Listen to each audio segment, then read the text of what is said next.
Hello again to all the fine folks who are tuning in whenever, wherever, and however they're doing so to this podcast recap installment for episode 8 of the sci-fi original series Revival. Spoilers abound, as we always say, so if you are checking this podcast episode out, may it be after and only after you are fully caught up to and have seen episode 8. And we are back here discussing said episode titled A Rose and a Thorn, the we being myself, Sean Talley, joining me as she does, Liz MacArthur. Welcome back, Liz. Hey, thanks. Hi, everybody. I'm excited to get some answers out of you. I Good think luck. I think we're going Yeah. to, yeah. Yes, thank you all for tuning into the program presented by, hosted on the Paper Street Pictures Podcast Network feed across many a podcast platform, on Paper Street's YouTube as well. The question answers in question are, once again, the creators, the showrunners, the executive producers of Revival. Thank you for joining us once again, Aaron B. Koontz and Luke Boyce. Hello, hello. Wonderful. Yay. As we teased the previous episode, A Rose and a Thorn was going to be heavy on the flashback, and it was. We do a couple little time jumps throughout and do catch ourselves up to the present timeline. So we will jump right into this episode written by the gents in question here. And we Ashley And Park. Ashley Park. and Yeah. Ashley Park, sorry, yes, she does have the writing credit. A Rose and a Thorn, we actually open on an intertitle card that reads 2 years before Revival Day. And we see a young, banged Martha Cypress, which is important to Liz, Yes. talking to her mother Patty. They are sitting at a little concession restaurant area of a bowling alley, and Em is discussing going to college. They think Wayne will overreact, even though she says, the school's just a 15-minute bus ride away, but Wayne is Wayne. And working at said concessions is none other than young Rose Blackdeer. And her father, Jesse, actually enters and tries saying something to Rose, and she kind of loudly dismisses him, draws a little bit of attention to themselves. He says he shouldn't have to hear from their Uncle Don that she is leaving. And Rose says it's not a big deal, but Jesse persists, saying after her mom, Rose is all he has left. And if you leave, the land rights go back to the government. Rose says she knows, but maybe it's time to give that up. A stupid dream. He says it's not stupid. And he gets even louder with her, and she just asks, please, can we talk about this later? We actually cut to Rose now laying with May Tao, and yes, as many picked up from a line or two in a previous episode, they are indeed a romantic couple, May and Rose. Rose is complaining about her dad to her, but May says, they're still leaving town, and that tomorrow, uh, Rose says, I am on that train to Chicago. And, she says they need to do this, or something else is going to get in the way. They'll end up stuck here till they're 50. And we now cut to Rose outside of the Blackdeer home. It is nighttime. She's holding a flashlight and unlocking a cabinet and pulls out a tackle box. And we will get a better look at what's inside this box later, but we do see Rose open it up and pull out a couple of rubber banded rolls of dollar bills of varying amounts. She stashes them, closes it, puts the box back in the metal cabinet, at which point Jesse comes walking out of the house and calls to her, asks where she's going, but we actually don't see her answer. She kind of holds for a second. Then we cut to her sitting at the bus stop later that same night. At this point, a car pulls up. Is it May? No, it is a man who we do not see the face of and whose voice is a bit muffled. Some, I would say bird-eyed viewer. Let's say bird that was rescued by David James Elliott-eyed viewers will be able to maybe discern who this person is. But for now, we just see sort of a dark figure. Rose asks what he's doing out there, and he says he's just passing through before asking where she's headed, and ends on saying, "Do you want a lift?" As we go to credits. Dun dun. Yeah, this is such a wild episode. Like when we talk about, six being one where we were met with so much resistance, this is the other one that we were in a very different kind of way. Because we wanted to tell this whole story of Jesse and Rose. And it was supposed to be our Bill and Frank episode. And we really wanted to go even a lot further into this. And I really wish that the world could have heard and seen the scenes that, in particular, Ashley Park wrote of Jesse and Rose together, growing up together, their life. It just was really, really beautiful.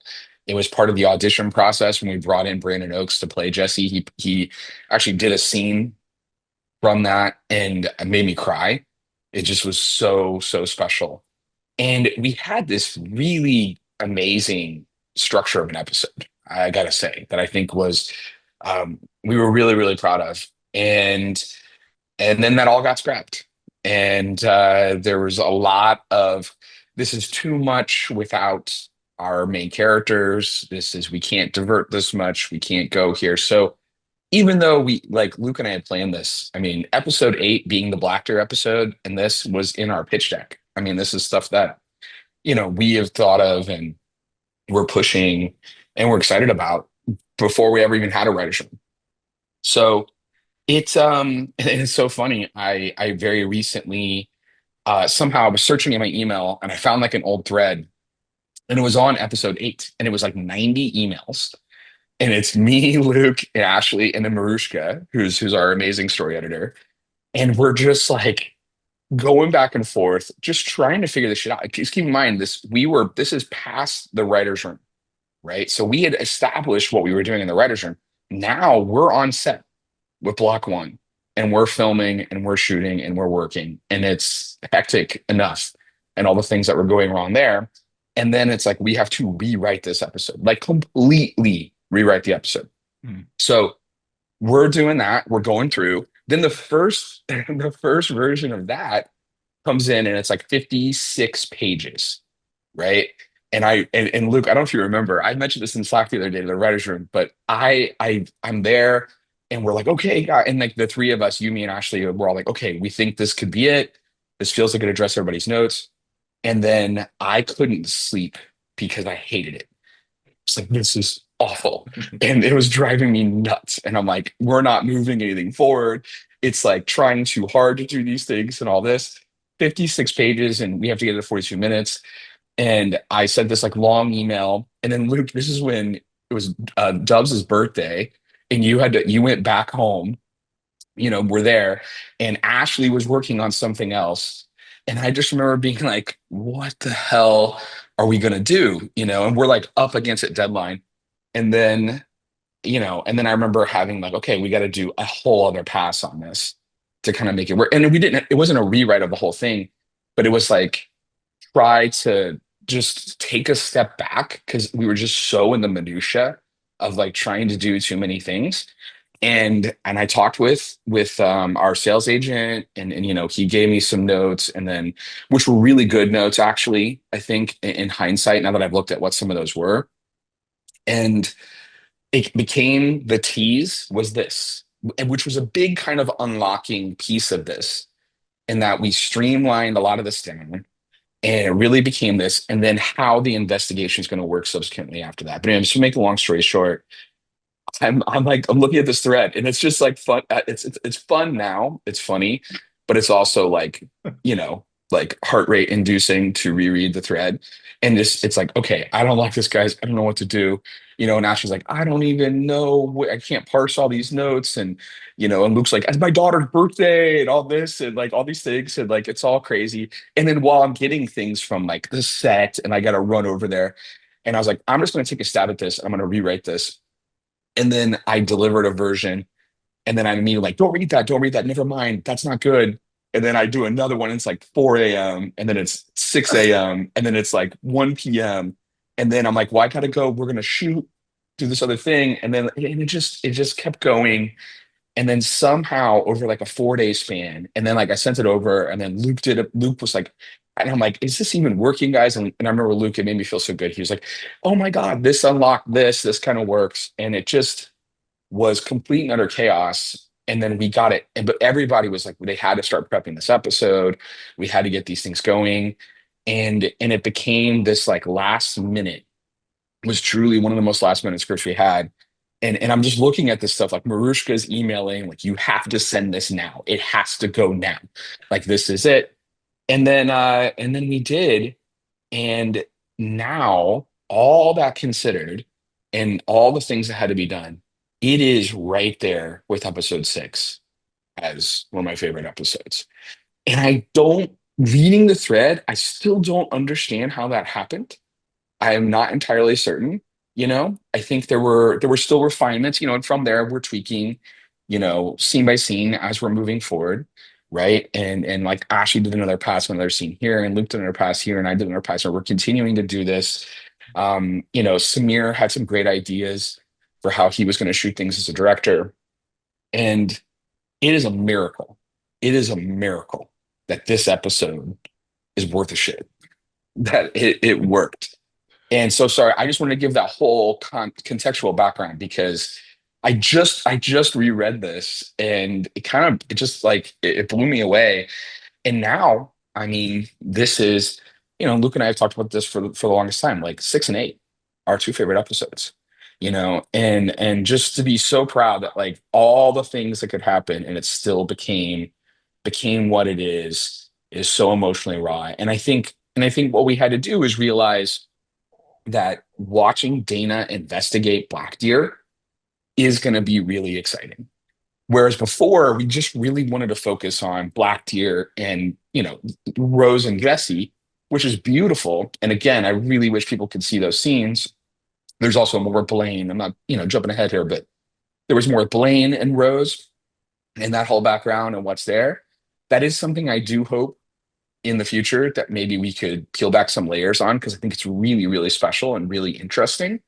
But anyway, I digress. It just was absolutely insane. And but then this, how we were able to do this button, and then to come back at the end with this button and contextualize that, I think was really a big key in unlocking how this was going to work. And then we're like, oh, well, now I want to focus on Brent. Now I want to focus on these people and understand how the Black Deer case came about. And work our way, but the whole thing, and then it's like you get to those last 2 acts, and then you're back in modern day, and how that works. So anyway, it just was one hell of a journey. Yeah, it's You can finally breathe. Yeah, yeah. It's hard to think about this episode without thinking about what it was. And there's really there was three. This is the third version of this script, really, if you kind of narrow it down. And yeah, it's funny to me because just a really quick thing, we can move on, but I remember the first draft, which was much more heavily in, following Rose. The episode was very Rose focused, Rose and Jesse focused, I should say. Um, and one of the notes we got was, why would we care about this character that we haven't seen before? We don't know who it is. And the funny thing to me is over time that story got pushed and condensed all the way into a teaser, and that's it. The whole thing with Rose is a teaser. But I look at it now and I think I love Rose. Like Lena is so good. She's so compelling. And there's like effectively three-ish scenes of this character, and I want to know her. I want to know her. And I think that, that it hurts a little bit. I think what the episode ended up being is wonderful, and I love it. But like Aaron said, there's so much there under the surface that I wish the audience knew. And I do hope that we get to explore it later on, and I think we will. God willing, that we get more. But yeah, and throughout the episode, there'll be moments where I might say, oh, and and there's more to this story that I can't wait to tell. But that's definitely there was a lot there. There was a lot there, and I think one of the coolest things about it originally is Ashley had written the original outline for this episode, and we had talked in the writers' room about doing it. A lot of indigenous cultures sort of tell stories non-linearly, and so that was one thing that we wanted to do with this episode was tell it, and that was where we kind of first hit up against some of the pushback. Was we were getting a little esoteric with our storytelling on what is it's a cable television show, so understood, but it was beautiful. It was, I someday maybe hopefully some people can see what was there, in some form or another. But yeah, just to reiterate what Aaron was saying, it was always a special episode, and considering how much got changed and how much had to get condensed and compressed, it is amazing. It is amazing that it is where it is because I do love it. We should release Jesse's. We should release Brandon's I thought about that. audition Yes, because with the scene because that scene it's just so magical and it doesn't it's just a scene with him and his daughter and that'd be worth people seeing. I think would be really really fun. Yeah. No, again, credit to you two and Ashley because I don't know if you said there's even more with Blaine and her, but like economy of that exchange with him and Dana is good enough that I got the gist of exactly what happened. But of course, you'd love to see some of the flashbacks of the father and daughter. But even that, you guys did such a good job of just at the end of the day, it's Dana believed this guy and knew a father's love and knew he was innocent, and that still comes through. And at the end of the day, it's her POV a lot of times, and you're still kind of playing into that, and it worked. Again, minor miracle it sounds like, and many iterations later, but yeah, this one did work, all things Yeah. considered. Yeah, the only episode that'll rival this is 10, as far as like the last miracle Of course. was 10. Well, Yeah. well, and if you recall, Aaron, but I had come home. This whole thing, you mentioned that I was supposed to be working on 10. That was the whole thing. That's right. Yeah. I had kind of done my 8 share and had kind of passed it to you, and I was supposed Yeah. to go into 10. And we were just so heavy into redoing this that 10 kept getting pushed. I was supposed to be breaking 10, basically, essentially, because we didn't have time to really fully do it in the writer's room. And so, Oh no, we did not do it in the writer's room. To No, be we clear, didn't. we did not break 10 in Right. the writer's room. Yeah. and we had a day. We had one day at the end to very briefly discuss it. Yeah. We knew what we knew where it was all going. I mean, it's a little different than other episodes, but yeah, It'll yeah, be no, it interesting was when we get to that one, Yes. Yeah. because per Katie, it answered enough questions, so I'm looking forward to seeing how okay. you guys Yeah. wrap it up. So Yeah. coming back, we are in that same timeline. We're still 2 years removed from a revival day. We see Dana walk into the police station. As she gets seated, Jesse enters and asks to speak with her. The other cops actually pop up and try to stop him, and Dana says, "No, it's okay." And he's like, "Why aren't you guys looking for my daughter?" And she takes him into a hallway, and Jesse says it's been 72 hours now, to which Dana says they've alerted authorities in Chicago and Milwaukee. And Jesse tells her he feels something off, something bad has happened, and pleads with her. But she says, "I am not giving up on this." Brent Gunderson pops over and gives some tips about his hip flexibility, which helped him get a candy unstuck from the vending machine. But informs Dana that Jesse's neighbor heard tussling and yelling the night before, and that people heard him yelling at her at work the night before as well. And we now jump to Dana. She's popped up to the bus station, or the bus stop, excuse me. She's inspecting the ground. We're now in some very snowy weather here, too. Very, very Fargo-esque. But she notices some kind of cloth on the ground and takes it as possible evidence. She calls Brent and actually says, "Can you meet me at the bus shelter? I think our missing person case just became a homicide," which ends Act 1. Was also a big revelation, which is what is the end of Act 1, Mhm. right? And then like just going through like how this was all gonna kind of like unearth. It was a lot of fun this episode too, to as like an aside, to kind of place in to help us understand Brent's motivation and what's going on, and to like, well, why would he do this though? Like, like I thought they were friends, and what happens, and to try to, you can see his curiosity that starts to pick up. It's almost if you really pay attention and you track it, you can see the moment where Brent takes a bribe to become bad, to go bad, where to plant evidence. You can actually watch him, like where this is kind of happening for the most part. And so it's it was interesting and fun for Mark Little to kind of play, and also it just gave us an excuse to bring Mark Little back, and what was there, which is always a joy. But and then that snowy blizzard is a real snowy blizzard. So we were so happy the look of it, because you're like, oh my God, this is what we wanted so much of the show, but we actually couldn't afford as much snow as we wanted. So they would just allow us to dust in certain areas, because we shot the majority of this during the summer, or at least, fall prior to like full snow. But then as we kept shooting into the later, in block 2, there was actual snow.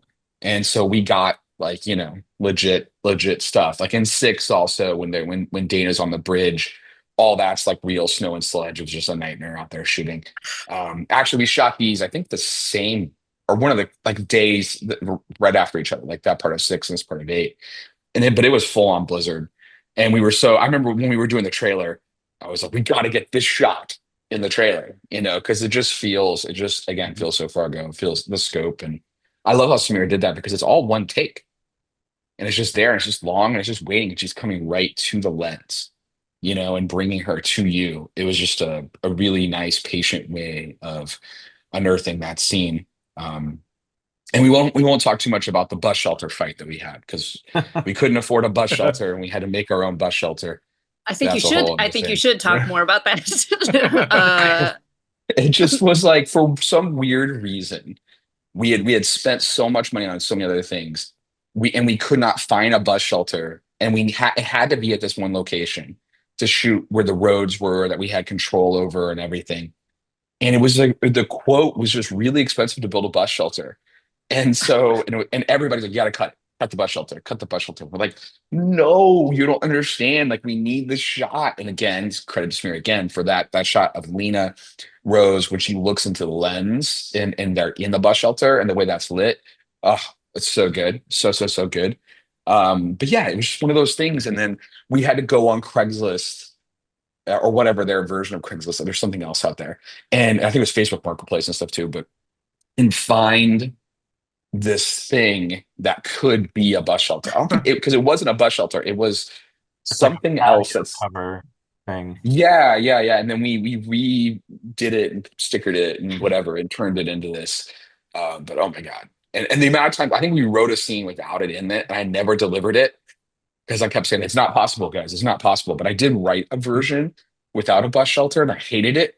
So I never delivered that version to them, so that way they could have the excuse. Because what I've learned is, if you're like, okay, they're like, can you just write the scene and then look, if we don't get it, we'll do it. No, that's a trick.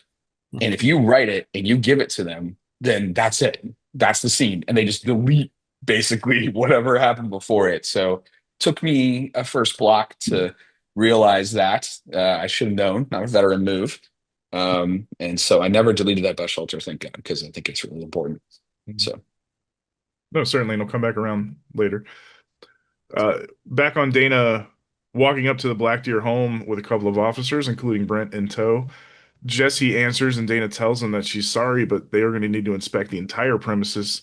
Jesse doesn't understand what's going on, and we see some officers looking through drawers. Dana opens that same tackle box that we had seen before. We now see some beads, some wristbands, and bracelets, and she actually holds up a bracelet with some, at first, what might be some teeth or claw-like pieces on it. And she then pulls out a sack of handwritten letters. We see that at least the top one showing the envelope, at least, is addressed to Rose. Brent walks up with a document he says she may want to see. It is indeed that land ownership contract that was mentioned in the safe belonging to Rose. And they're now showing it to Jesse outside. He says, yeah, that's why I don't want her to go. I don't want her to lose this. To which Brent replies, yeah, or maybe you don't want to lose the land. And Dana tells him that by leaving, the land rights do revert to the government, and that Mr. Blackdeer, that is a motive. So Dana then arrives at Uncle Don's remote RV home that we have seen in the present timeline. She tells him that Rose told the council of her intent to relocate, but why did she keep it from her dad? Don suggests that Jesse's a proud man, but he's protective of his family and their ways, first and foremost. And Dana, he plays to her parental thing. He says, "You're a parent. What would you give up for your child?" Which kind of makes Dana think there. I will say a couple just little small things in this interaction, which I think are really great. This is also a scene that for time we almost had to cut, and I'm so glad that we didn't. This is a fun example of don't tell dad again, right? And the secrets that you keep from your parents and why, and paralleling obviously what's going on in our A story. But it was just fun. Do you think of the May Tao and the Rose of it all that Jesse was not aware of, what's there. And also 2008, two women of color in a small town, Wisconsin, having a relationship probably wasn't the coolest thing. I sorry, 2006, excuse me. Probably wasn't the coolest thing. Or 2005, I guess technically, because it's actually October. Thank you. Yeah, because Luke and Angie, our wonderful script supervisor, deep dove into, it's almost like when people do those like Star Wars things where they're like working down the years of when certain things happen or whatever, and it's those crazy Reddit threads. There's like one of those with like Luke and Angie talking about the dates and times of when everything happened in this 2 years prior. So yes, sorry, 2005 October and prior is their relationship. So yeah, even worse. you'd want to keep that from folks. May is a public figure on top of it in a small town. Exactly. Yeah. Yeah. So like working our way up, in the news and everything that's there. But yeah, just like why do we not tell our parents certain things? And it's just a fun thing to kind of come full circle to the Cypresses. For sure. Dana walks up to Brent at the police station, who is on a call with somebody. We learn that it is his mother and that his little brother is in fact his twin, which is a bit I'm guessing you guys are going to want to possibly pay off later. Is he an evil twin? Or is Brent the evil twin? Nobody's. Well, yeah, it's there's a lot to talk about there. I don't know what I want to say or not now because it's fun. It's fun. I will just say that Luke and I haven't talked about this, but I believe, if I may, Luke, I can speak for you for a second because I talk too goddamn much anyway. But in that we both are very much enjoying how people are interpreting that law, and that's all. And I'll leave it at that for now. And I'm sorry. That's not fair. Yeah, it's fun for us. It's fun for us. Though. Yes. I will say there is one regret I have is that there is in the police station there was a donation box that we built for Brent's mom, and it was one of my favorite elements, and I have a picture of it. There's on the donation box is a bunch of pictures from Brent's family, and there's a couple pictures of Brent and his twin with their mom on the thing, and we shot it at one point. There was a scene, or maybe the scene didn't get shot. I don't remember, but it was on Jeannie's desk, and I was so looking forward to Eagle Eye viewers. Or do we need to do another bird? Are we going to go through birds again? I don't know. Yeah. Actually catching that picture. Maybe one day we'll post that as well. Isn't it? I think it actually is in the background, still in one of the shots. You're just never going to notice it. It might be. Yeah, I think it is. I think it is when you pass by Janine's desk in these flashbacks. I think you do see it for a second. But it was fun to Photoshop Brent and Brant. I can't remember what we were going to call him. I like Brant. If that's it, that's a funny. I believe it was. Yeah, Brent and Brant, but it's ANDT, right? Okay, so, no. Look, I mean. And anyone who's like doesn't know what to think about this, it's really Luke's fault. Luke texted me in that famed weekend of my diatribe at the beginning of this episode, when I'm left and I'm like trying to rewrite this new thing, and then Luke texts me something, and then I'm like, holy shit. And then I just send him a screenshot of the dialogue, and he's like, no, you didn't. I'm like, I just did. And what's going to happen is in 5 years there's going to be a Reddit thread where somebody says this scene it's Brent, this scene it's Brant. It's a prestige moment where like, no, this is the bad twin. Every time Brent's bad, it's going to be Brant. They'll have a whole entire tree of every moment that's Brent and every moment that's Brant based on all this shit now. We could be so much. We could be so much. Right. Yeah, no, that's now we're getting into like, okay, now we're cooking. Yeah. No, thank you for mentioning, because it struck me too when he was like kind of sliding the brother and then just like in passing mentions his twin brother. I'm like, what the hell? Okay, that could lead to some fun. But the end of the scene is actually, she does ask if anything came up about the stack of letters, and he does say, yeah, they're all addressed to someone who goes by the name of Bear.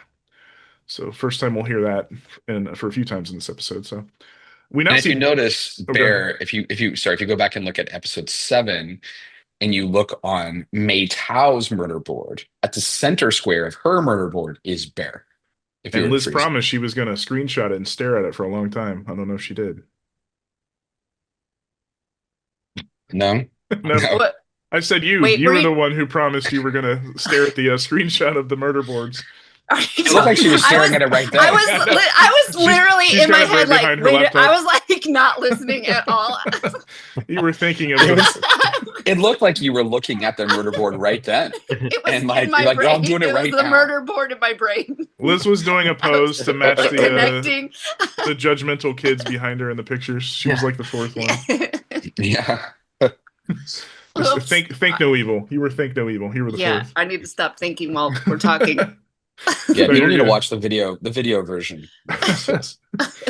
So yes, Dana is now poring over. She's got the letters on her desk. She's looking at them, trying to get some information. Wayne actually comes in and slaps a newspaper down in front of her with a header that reads "Blackdeer case lingers." He says, "You want to tell me what that is?" And coming to theaters this week, Naked Gun. She gives an answer that would make the Zucker and Abrams family proud. Yeah, I That's need to all go to the Luke, by the hospital. way. Yeah, That's a Luke line yeah. that I love. I love that line. I need to go to the hospital. What is it? It's a big building with patients. That's not important right now. But she goes, yeah, it's a newspaper. So good job, Luke, In on that. danger That from her cracked me friend. up. Yeah. He tells her, you told the Wausau Chronicle that Jesse's no longer a suspect. She goes, no, he remains a person of interest. And Wayne says, they got to build a case here. She points out that those letters are long, rambling things, and the last one even talked about her leaving. Dana says, so far all he's guilty of is fighting with his daughter. Sound familiar? And Wayne says, nope, they're doing another search of the property tomorrow. And Brent even said, she's like, Brent doesn't think that's a good idea. And he goes, oh, Brent agrees. What could it hurt? So, Brent said it would not harm a tick on yeah, a fly on a yeah, tick, whatever that's the hell right. that means, Yeah, which Wayne is had to a clarify. callback. Well, which is a callback because the first time, so Brent, and Luke can probably attest to this. The first iteration of Brent that I was writing, I went way too far with the fucking random Bulky idioms. Yeah. Wisconsinisms, like that just were, it was too much. And it was just like he was like over the top. And we had to pull it back. But the one that we kind of left in was like he's hanging on to it like a tick on a hound, right? Or something like this. And I was like, okay, we can still keep that one in episode one. But then the idea that like that's the kind of shit that Brent says all the time, and that Wayne would get confused and be angry and then try to recite one of his lines back was like even though this is technically Yeah. prior, it's 2 years prior, but he still, in my mind, has been saying it for years. So it was fun to, Wayne's version of a Brennism was fun. Like whatever the hell that means, walking away. Yeah. Yeah. Yeah. I also have to say, just a little hint here that all of David's lines here are ADR. Amazing. It's amazing how good because he had lost his voice. So Hmm. he got so sick during this thing. And there was like a couple days where his voice just got to a point where it was so bad. And we had the tightest schedule in the world, so we couldn't just take days off. And so yeah, poor David did this scene with nothing and we and it's so good and he's an amazing he's amazing at ADR and he did a phenomenal job. You can't tell at all. It's so good. So it's the only reason I'm even saying this because I don't like to give away those secrets. But in this case, I felt so bad for him because it was a great performance. It was even though he couldn't get it out and he still was able to do it in the studio. But there's a few scenes and some of them you can see he's a little more gravelly, that we left in because his performance was so good. But there's a couple scenes in here and a couple of nine where he had to do that. But the poor guy, he was like on his deathbed. He had to end up getting these antibiotics and all this stuff. Oh wow. And It was rough. he wanted to come in, Yeah, too. He yeah. was he He was was, such a he was trooper. so And he's like, true. no, I'm doing this. I'm okay. I can do this. And then we're like, are you sure you're okay? And but yeah, he was eager to still Yeah, make it happen. And yeah, David's such a trooper. yeah. Yeah, I definitely did not notice. Dana, now at the vending machine herself, we get a fun shot from inside of it looking out at her. Her candy also gets stuck, and after a few smacks on the window, she takes Brent's advice and hip bumps it to jar it loose. And she then notices a flyer of something. We kind of get a better look at it in a moment. Back at her station, she's combing back through some of the photos and sees that same beaded necklace as one of the evidence photos with the claws that she saw in the tackle box. And at this point, she looks at that flyer, and we do see it's a flyer for Blaine, possibly for his radio show, because we see like the radio tower signal in the corner of it. And this gives us Dana showing up now to Blaine's garage. Again, this is 2 years ago, Blaine. He answers the door with a backwards cap, and this is what ends Act Two. Yeah. Yeah. Yeah, I'm glad you noticed. So it's interesting because if you look, you can tell that it's for Blaine's radio show, but I think 95% of people won't notice that. So the real reveal becomes the knock and then the hat that's there. I remember the first time when we were talking about doing the backwards hat, And I got so scared because I'm like, is this going to be like Tobin Bell in the Saw flashbacks if you've seen him do that, which is so Yeah. bad. How do you And do, you're fellow kids? Kind of look. yeah, Yeah. Tobin it's Bell like puts Hello, on. fellow yeah, Steve kids. Yeah, Buscemi with yeah. the yeah That's what the Tobin Bell is the and Saw. yeah, but Tobin Bell in the Saw flashback is just so ridiculous with like his backwards hat and what's there. And I was like, but it worked really well. It's also fun that like people were like, oh my God, Stephen Hawking's handsome, and then I was seeing quotes in the live tweet of that, and I was like, all right, okay, cool. And he's a very handsome man. Um, but yeah, this was another. I love the way that this came because you're in this flashback. We've alluded to this history of the Cypresses and Blaine and the Abels, and there's little hints, here and there that people have been picking up on, and then here, you see kind of the first meeting of Dana and Blaine, which if you go back and watch the scene in episode 4, when Dana is meeting Blaine, and you see Dana's response from from M when she's like, Blaine was on the guy, that crazy radio guy was on the bridge, and she's like, Blaine Abel was on the bridge, and this was always meant to be like, in my mind, there's this really wonderful moment in Zodiac where Jake Gyllenhaal's character is talking to Ruffalo, and he's like, "Look, I think I know the guy," and he's like, "It's so and so, right?" And then Ruffalo's like, "Meet me at this diner," and they go to this diner, and he's like, "You just gave the name of the one person that I always thought was the Zodiac killer," and in my mind, this was Dana's instinct of Blaine, that she just thought it was Blaine, but then had to get redirected and go a different direction because of what happened. And then that became it. And then when she finds out that M's on the bridge, it was like, oh my God. So like if you think about this coming forward, I just think it really helps those scenes, and you realize what those interactions mean, you know? It just colors everything very differently. And I think I'm just really proud of how that came about. Yes, as we come back, Blaine is welcoming Dana in, and she asks, where were you on November 5th? He says, I believe I was traveling. Do you travel a lot, officer? And she says, Cyprus. And, Blaine's reaction is, Cyprus, no way. But she asks again, and he clarifies, he goes, I was in Myrtle Beach. And she asks if he has any proof. And would those receipts happen to say Blaine or Bear? And that kind of, Blaine, we see, at this point is also wearing a similar necklace under a couple layers. And again, matching what was in the box, the tackle box. So he looks cagey when she does say that. And Dana keeps on saying, Rose Blackdeer gave you that necklace, didn't she? A bear claw for her bear. And what did you give her? After a beat, Blaine says, Rose was special to me.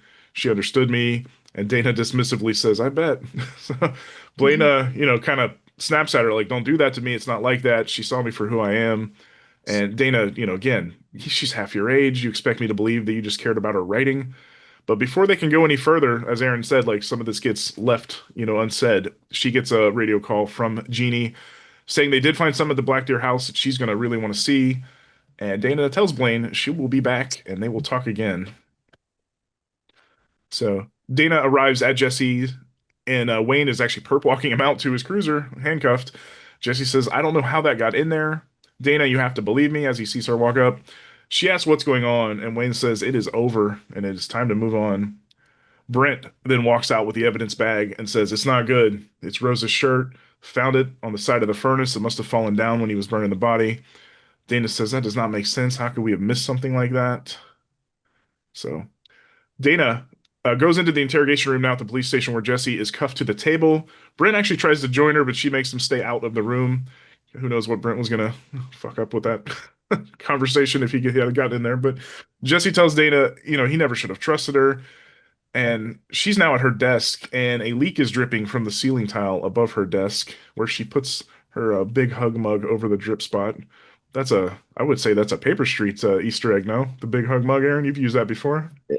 It very much is. Yes, that is. Yeah. So the big hug bug, which is from True Detective, that he had, which is also those exist in the world, like in True Detective. So it's not like it's for that show. But I bought one, like one of the ones from True Detective, because I was so obsessed with the first season of that show. And then I started putting it in a ton. And it's in Camera Obscura, it's in Scare Package, it's in Lucky McKee's movie, not Old Man, but another one. It's in a bunch of movies that we had done. But it's also this drip, I'll say, like if you're tracking, like you see it in episode 1, you see it in I think 2 or 3, and then this is the start of that drip. So it's its own little arc. There's its own little story here. The drip The art. drip That will, arc. yeah. Well, everything. I mean, truly, like, we say this, but like everything there's something that we're trying to say. And you'll understand even what that means in future episodes to some degree. And I think it's weird. Like when I first wrote these drafts of one and I put this like drip thing, I remember actually Shawn, a short film that we worked on together called Honor Student, Mm-hmm. where Peggy's staring at the clock and she's waiting for the time to tick down. And it's when you just have that job that you just hate so much that you just stare at something hoping like that time will move faster, Yeah. and you're just doing anything to escape. And I think so many people have been there and had that kind of job. And I think that was a way of establishing what Dana, the world that Dana's in, of just like, I just hate this place and I want to get the hell out of here. And what we're saying is the start of that feeling for her really started to percolate and build at this moment, the Blackdeer case, right? And where this was. And then there's a last button on this in episode 10, I'll just say as well. But it was just a thing that I was like, this is the kind of show that you would never be able to do. That's why my argument for keeping it in the whole time, because it's annoying. You have to like shoot this panel and get the water droplets and all this. And there's even a VFX droplet. I'm like, it's too many drops and this many drops and like all this stuff that we're doing. And it's like, and and I had a couple people like, why does this matter? I'm like, because the really good shows get to do shit like this.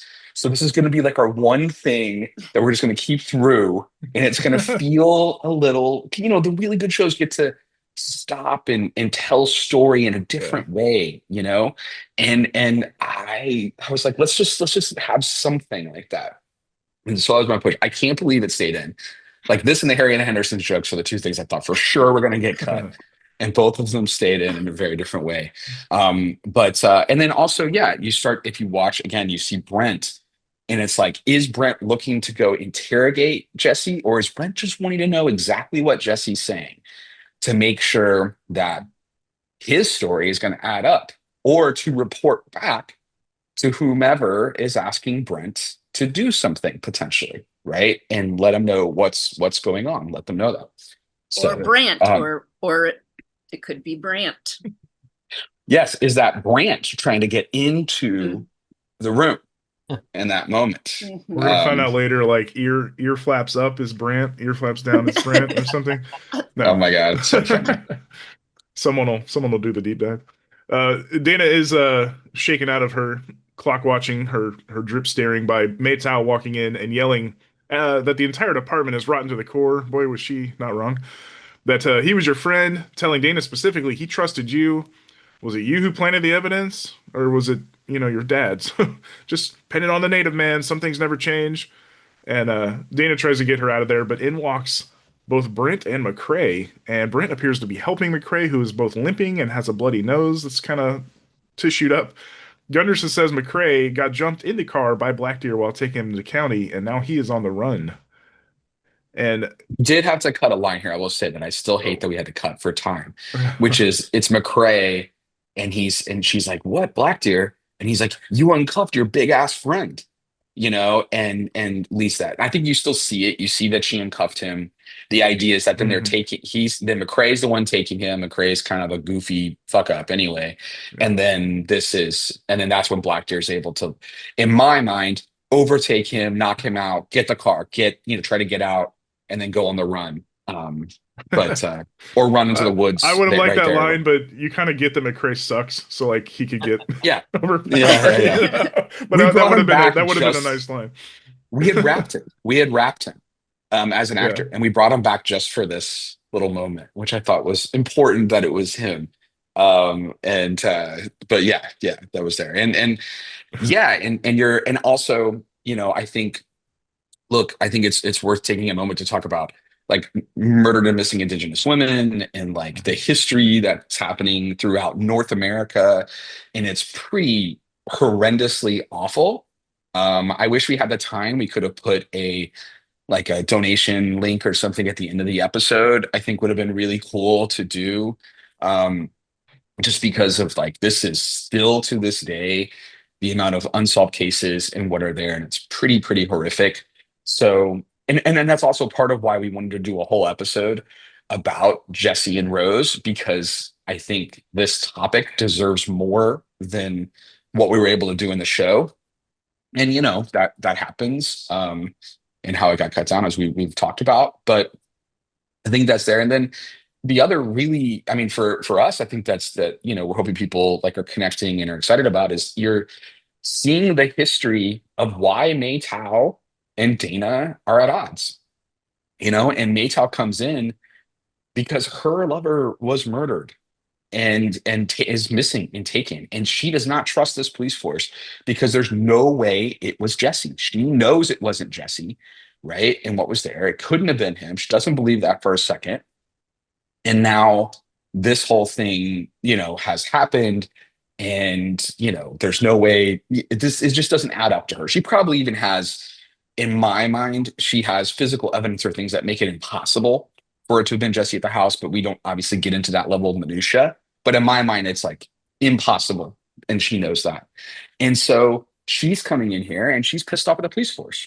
Mhm. So if you start to track all this, now you're seeing the first time you see May Tao in episode 2, right? This is now her coming in, and she's like, and that's why Dana says, you think you're living in an episode of The Water. Because now May Tao, to me, has this agenda of like going against the police, the local police force, because they're corrupt and she doesn't trust them. So in my mind, there's probably dozens of stories that she's done over these 2 years leading up to Revival Day of shit talking the Wausau, police force, right? Mountain Bay County Police Force, our made up thing that we had to do because of clearance.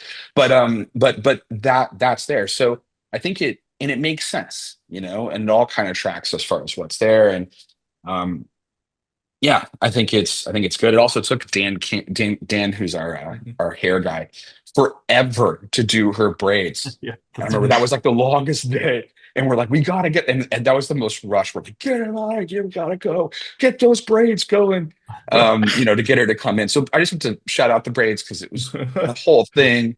And Dan worked really hard to get her back out to us, because we did the scenes of her. I think it's in episode 9 where she's in. She's May Tao appears in episode 9. Spoilers. And is in the police station, and then and here in episode 8, we had to do those back to back and just redo her hair for 2 years prior. Oh, geez. And what that was, which was a whole thing. But anyway, I think it's cool, and I love the energy that Catherine King. So this is such a huge episode for her, by the way, and just stop and give her credit for a second. Like, there's so many ancillary characters. I'm so proud of this cast. Catherine was someone that we really wanted to hire. A person who we wanted.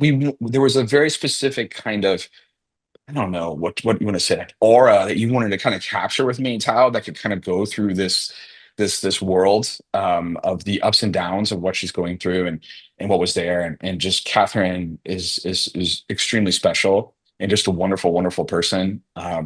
So it's good to see that everything with her is so much more important than we thought, right? Like, and we're obviously about to get into that with the flashbacks and what goes back to our pilot. But No, indeed. Speaking of, so basically, when you say he's now on the run, this is when we cut to overhead shot of the woods. We hear dogs barking. There's a big manhunt now on for Jesse over the sounds of many radio relays from officers about the search. We hear a voice say, no updates on Deputy Rogers in Cyprus yet. And then Officer Rogers actually does chime in on one of these relays saying, "This is Rogers. Dana has eyes on Blackdeer as in pursuit." And we do see Dana chasing down Jesse. She pulls her gun and pleads for him to stop. He's kind of up on a perch. He's got his rifle to his side on a strap. And he turns and says, I please, I did not do this. I'm not going with you. My Rose is gone. Just let me go too. And Dana hesitates. And he says, "Thank you," and just turns and flees. At this point, Rogers runs up to her and says, "You let him go?" And then she has to just basically radio and say, like, "We had eyes, but he evaded them." So leaving it there for now. I have a very important question that you probably are going to want to cut out of this.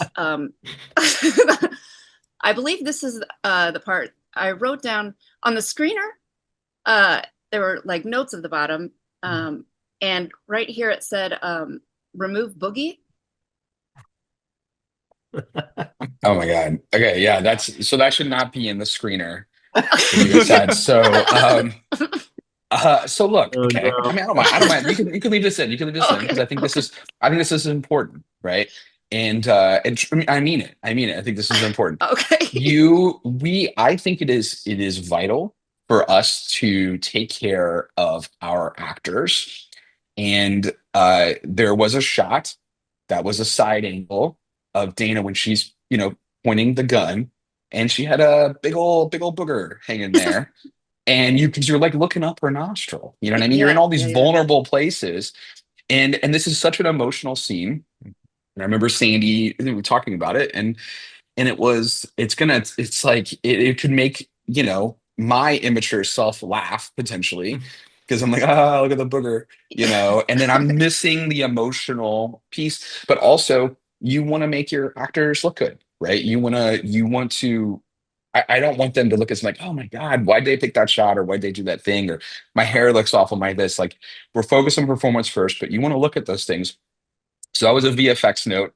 It was last minute, and we did remove the boogie from Mel's nose. She's always just funny. She can't even help it. She was just being funny. Yeah, it's it's such a thing. But Luke, do you want to talk? Like, this is this is like a huge moment because this is the history of the Blackdeer case. You know what I mean, right here. But yeah, I mean, this was there was some even bigger versions of this, and we almost didn't get it. I mean, we almost didn't get this scene. I can't even imagine the episode without it. But yeah, I mean, Dana chasing Jesse down and having to make this decision. This is the moment her life changes. You know what I mean? And this decision has a ripple effect with Dana.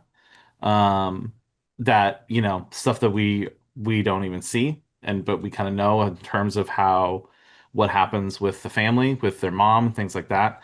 Something we'll find out a little bit later, but this is kind of this is the moment that everyone keeps talking about with Dana about fumbling the Blackdeer case and things like that. This is sort of where it all changes for her. So it's a huge emotional moment, and I mean, Brandon is incredible in this scene.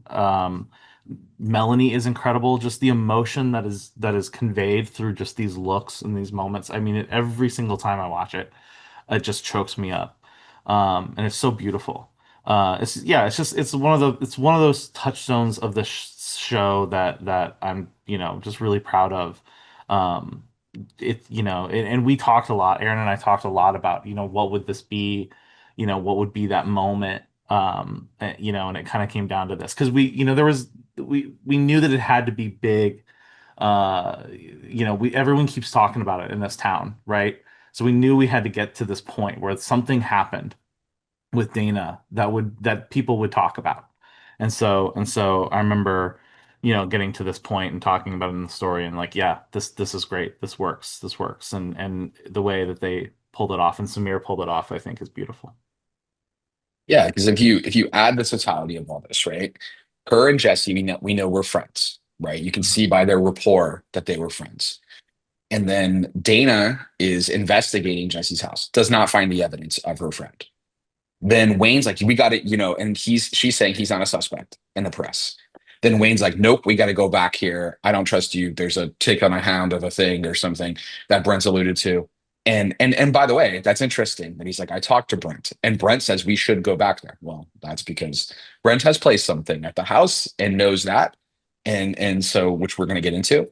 So you have all that. That's egg on the face alone of like, you messed it up. Then she uncuffs him when he's in the place. That allows him to then get out, right? Then she has him in her sights, and he says, "You're gonna have to shoot me. Let me go. My Rose is gone. Let me go too." And Dana is impulsive. Dana is but empathetic. And she feels it. She knows it's not. She feels it in her bones. It's not him. And like, what am I gonna shoot this guy? Like, I can't do that. And then she lets him go. And then Rogers runs up and is like, what the hell? You let him go. It's like he evaded. And so you can only imagine, we don't have to show the scene now. I think I know what Wayne does. I think everybody knows what Wayne does when it's like, you let him go. What the hell is wrong with you? And that's why when you cut to 2 years later, the very first scenes with Dana, and when she gets the phone call from her dad, when she's with Ibrahim in the car, and he's like, she's on dead animal cleanup duty. And this is because from this moment on, she is stuck with the shitty cases. Mm-hmm. That obviously ends up becoming a much more important case for her. But those are the type of things that she's gotten ever since the Blackdeer case. And the literal first lines, well, the actual literal first lines that Wayne says is, "It's not my fault. It sure as hell isn't my fault." But then right after that, as they turn the corner, he says, you've been running ever since you fumbled the Blackdeer case. So it's like, he's given it to her right then. And then we've obviously continued from there. So yeah, it's just, once you've seen the whole show, this whole season, that is, you'll come back to this moment as truly the most pivotal moment, I think, in the entire show, because it doesn't make sense quite yet. That's not all. It hasn't coalesced, because there's just a ripple effect of things that end up happening. And one could say, oh, I can't say that. I can't say that. That's giving away too much. I was really close. I was really close to saying something, and I think that will be too much. But it is truly, truly like almost our 0 day in a way.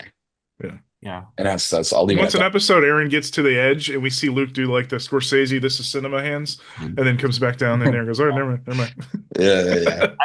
There's just a little point I want to make too on this, is that there was a lot of talk as we were building this, because there was a lot of question about Dana being a cop and what that means, and there's in today's world, as we know, that's a difficult subject to broach. A cop, right? Like, it's very complicated. And there was a lot of talk about her being a good mother and a good, and all these things, and a lot about being a good cop. And we had to ask ourselves often, what is a good cop? And I think Dana is a good cop, because I think that she is choosing empathy. Now, you could argue that there's protocol things that she's doing that are not good, right? In terms of the rules and in terms of what you should do in this sense. But this idea that she is presuming innocence before guilt in this moment. She's, you know what I mean? And even though the evidence is there and, it's in her face, she's still choosing to follow this instinct. And an instinct that we know now in context is correct. And so there is, I think, this interesting thing to look at here going, is she a good cop? You could make that argument that maybe she's not because of how she followed protocol, but I think we're making the argument that she is, because she is acting with empathy and she's acting human. And I just think that it's this moment kind of culminates in that for me, of just who Dana is as a person and as a character. So. Yeah, that's wonderfully said, Pete. That's wonderfully said, because yeah, it's I also thought of a joke while you were saying it, but I didn't want to say it because what you were saying was so beautiful. It's complicated. But anyway, this is how our writing would. I had similar thoughts. Yeah, I thought Aaron was going to go with it's acablicated. Well, there's that too. I mean, but I will say it was very important not to do a propaganda show. Yeah. Like Luke and I have our opinions about the police force in the United States, and we want to Yeah, like they're not good, and what's there? There's a lot of problems right now, and we don't want to do a show that's glorifying that, and that's why May Tao is right that it's rotten to the core because it is. It is rotten to the core, right? And I think that was important. But Dana being the one who was right. And that we talk like literally Dana talks about her gut. My gut says, and then it gets shut down. It gets shut down like every time. And now what we're learning is that this wasn't egg on her face. She was right. She was right not to do this. Maybe the way she got there, as Luke Alcone said, is not necessarily protocol, but screw that, right? Sometimes you just have to do what's right. And I think you want the cop who's like, I understand that what I'm supposed to do right now, but this is wrong. And I'm not gonna do it because it's wrong. And I think that's a really beautiful thing. Love the way you said that, Luke, and that of how that's coming to Dana. It's just informing Dana's character, and what's there. And for her to when we were breaking the whole season, and it's like, everybody kind of shits on Dana. We had a lot more of that actually going on, and we kind of pulled that back a little bit for a variety of reasons. But it to get here and just be like, oh my God, Dana was right, I think was a really important arc for this episode. But yeah. Well, to your earlier point, you didn't need to show the fallout of what Wayne kind of how he reacted, how he disciplined her, how he demoted her in a sense, in the following year and change. What we do here is we have a title card, the first of two that's going to catch us up to the present timeline. We jump now to one title card saying 2 months before Revival Day, so we have jumped nearly 2 years forward. So May Tao is now talking to Nurse Darlene, not to be confused with old lady Arlene, but the fun nurse from the pterodactyl shots. At the bowling alley, she talks about her bowling team, which happens to include Brent Gunderson, their best player. She continues, and honestly, we would be celebrating our seventh championship in a row if he had not missed the game 2 years ago. May follows up asking if he ever misses, and Darlene says no, he's very dedicated to the cause. He's shown up sick before. May confirms that this tournament takes place, excuse me, at the same time every single year, third week of November, Bowler's Christmas. Feels like something Aaron would Is say. that a real thing? No, that's That was that's Ashley. Ashley. Okay, that was I like, is that a love real it. I thing? love Yeah. it. So, no, mine was Wisconsin Pride. Okay, Oh. so like Uh, let's like no, but that's Ashley. Ashley is such an amazing writer and has a really like sly and interesting sense of humor. So and it's fun. Yeah, it's fun. But no, that was Ashley. But yeah, in this small window of time, that this is 2 months prior to Revival Day time period, we're still with May. She's now at Don's RV, telling him that the only night that he ever missed was the November night 2 years ago, one day before he found Rose's shirt. Don is not following yet. Uh, he said he had food poisoning on that night. Don asks why Jesse would see him there. May says, or why he would not see him there at his house. And May says it was a Thursday at 8 p.m. And Don goes, he was at the tribal meeting. And May immediately connects, he must have known that and planted the evidence while he was out. He totally framed him. And May says, I need to get to Jesse, please. Which gives the connecting the dots that, Don has been hiding him out in his remote area in some capacity. And or actually, no, this is where he's actually working. Sorry. We jump to a car that says Thunder Bay, Ontario. We're at night. And we do see a large man leaving with a chainsaw in hand, looks like a logging job or something similar. And a fellow worker says, "Good night, Justin." And that's when we see May approach this man, and it is in fact Jesse. She calls his name and quickly, says it's okay. He said, "No, you should not be here. You should leave me and leave me alone." And she goes, "I am not here for you. I am here for Rose." She pulls out a photo of them together to show him. It says she's looking into the case, and he asks how she found him, to which she says Uncle Don. And she also says, I was in love with her and they were gonna go to Chicago together. And he asks if she knows who took Rose. She said, not entirely, not yet, but she is close. And that's when she holds up a picture of Brent. Yeah, and we start to this is what's coalescing, the phone call of Brent and then what she's kind of figured out, right? So like see, and it's because the phone call with Brent when he's talking about his mom, the medical bills that are piling up. So he had this money that was owed, right? So and we there's a wealthy person, someone's able to come up with, or at least has the $10,000, whatever it is, to pay for his mom's, for her she's got the Lou Gehrig's, as he says, which I think was I love the way Mark Little says that. But to pay for her operation and pay for some of this. So that is, it's like all these pieces of this puzzle are starting to kind of come together. And and it's also like I love the way it's like, why would Uncle Don help you? Like why would this be the case? And it's like, because I loved your daughter, Jesse. And like that's him learning for the first time. And again, it's a father not knowing a secret about his daughter, so this is all in our same world and it's all there. And love that scene. It was freezing outside when they were shooting that. And I just think it was really, I think this might have been the last scene that we shot with May Tao too for the season. And just Catherine King so great here, and Brandon Oakes so great here. Just the way that they play off each other, I think, is really, really special. And yeah, and now it's, what is Jesse going to do with this information? I mean, he's in hiding for 2 years. Oh, by the way, the person who says Justin, that was our DIT set. She's amazing and wonderful. And so she got her actor card for saying one line basically off screen, but Good for her. all good. Yeah. Proud of her. Yeah.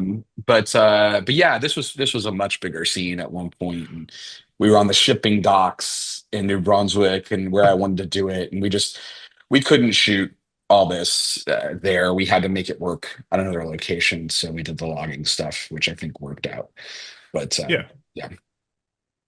Well, so what we do here is one more title card that now does say Revival Day, but you do still kind of play with their conversation, continue into this as we're seeing Revival Day scenes. We are outside the bowling alley in Wausau, and we actually see Brent get out of his vehicle and meet his bowling team. Jesse is kind of watching from afar on the other side of the parking lot at this. And again, we're hearing May still explain this to Jesse on that night, the cold, cold night, that I think he planted evidence, but I actually don't think he took Rose. I know he had medical bills piling up for his mother's illness, and he was desperate. And she did find the receipt of said evidence when Aaron mentioned the $10,000. He somehow walked in days later, paid his mom's debt in full to the tune of $10,000. So someone obviously paid him. And Jesse says, "I'm going to handle business." May pleads that if anybody sees him, and he goes, "No, this can't wait." And again, like I said, intercutting with what is now Revival Day, daytime, seeing the other team members leave. He doesn't see Brent leave the bowling alley after he's been sitting there a while. So he puts on the black ski mask and opens the door. But in the side mirror, we see, I'm going to call it, this is Brant Gunderson. Angry, pissed off, just gun drawn, mean mugging, and just shoots him twice, cold blooded. I screamed. Yeah. Yeah, the way Samir shot this was so good. It was good. Yeah, it has that really kind of De Palma-esque feel to it, which I mean, love it. Yeah. So. The score helps too. The building of like this tension building score, the intercutting. We tried a number of different ways of piecing this all together. The intercutting was always our favorite. Credit goes to C&D. Samir, I think, first had the idea of how to do that when they were working together. And it had to be. We had to be very economical.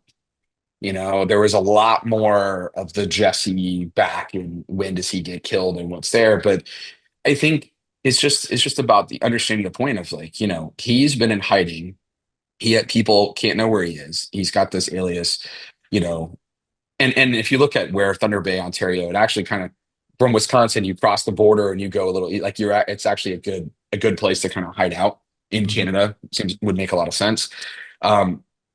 And then you're trying to there's this like revenge story that's going on with him in his head, which obviously plays into our finale as well, and what that means, and understanding him having to come to an understanding of what that means, which we'll get to. But yeah, it's like, nope, I'm here to handle business, and it doesn't go well.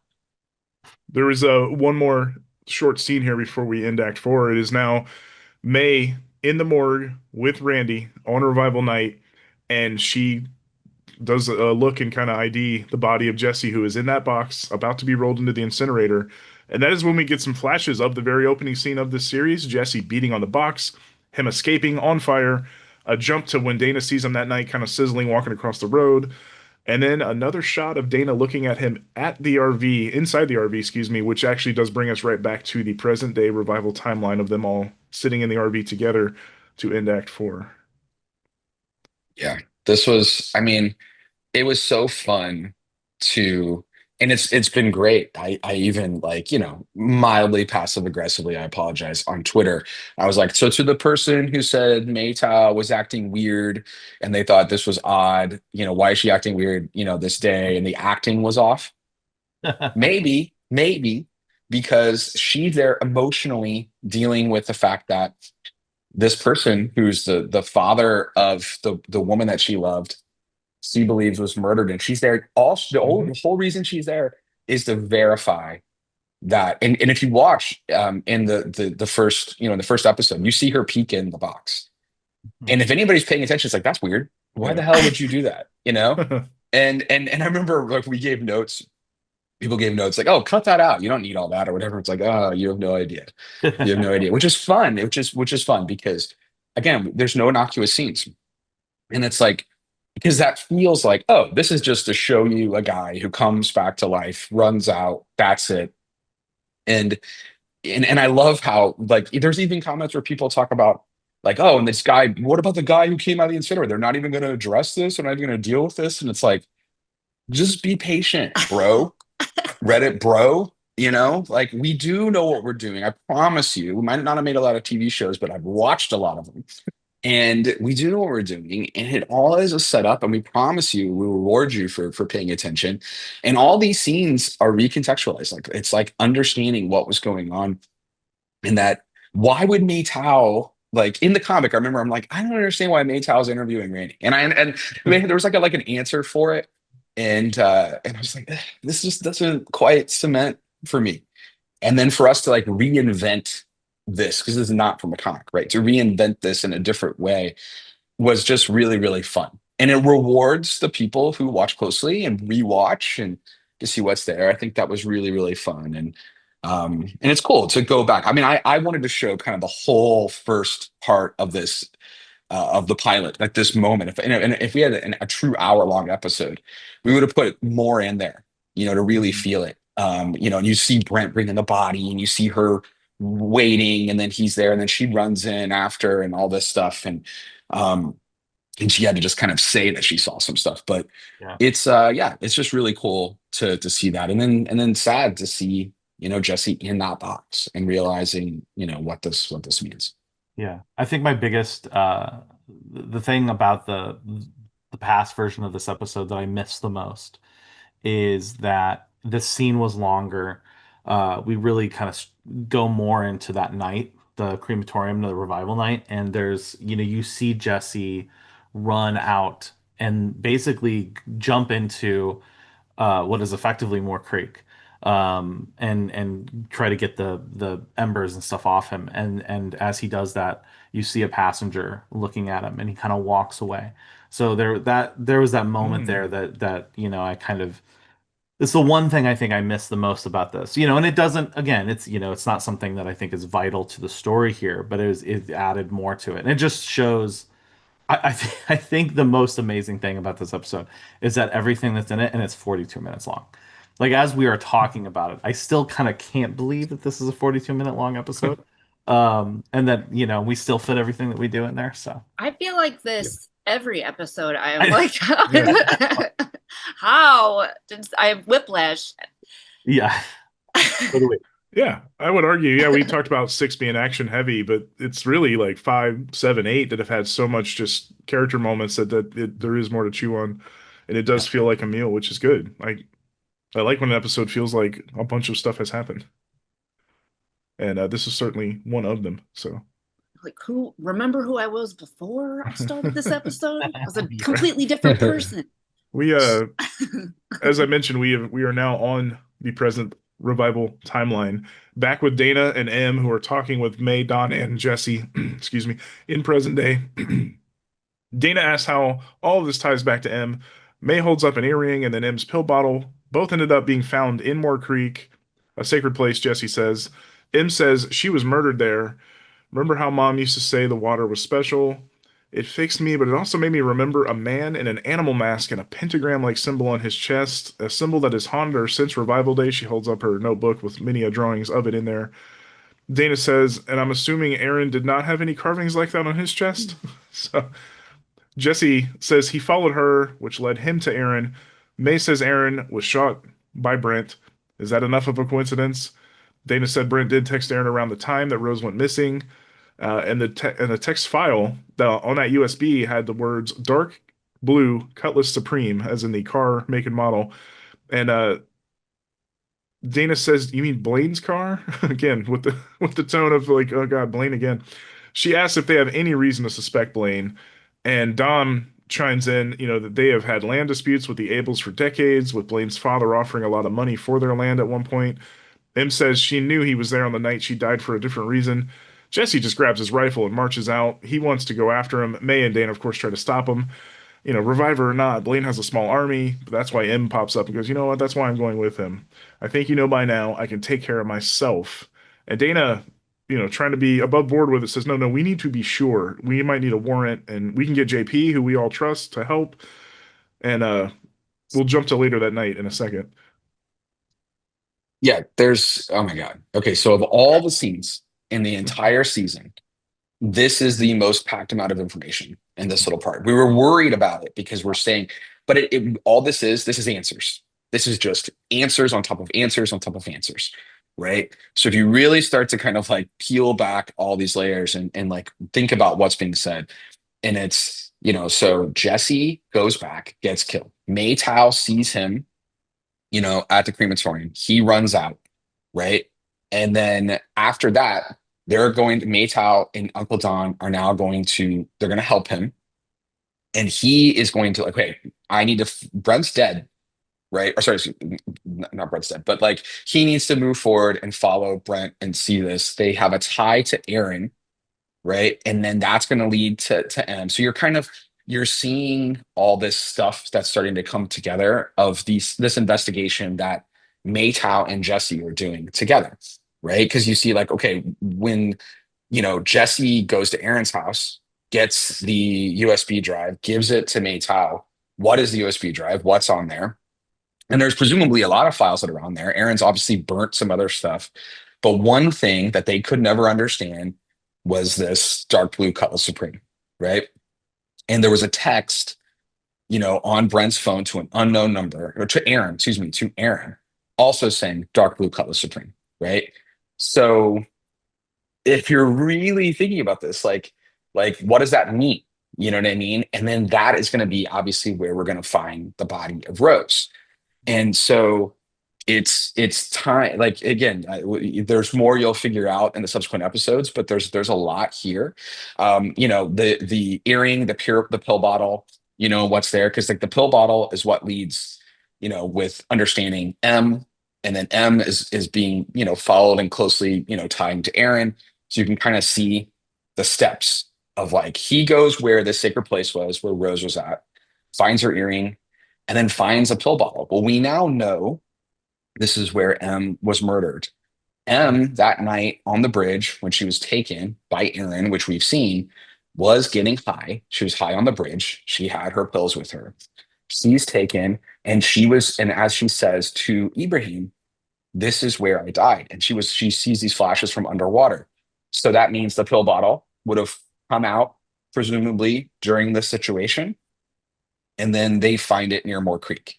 So him knowing that, like, well, Rose's earring was here and this was here. These are two women, this time period apart.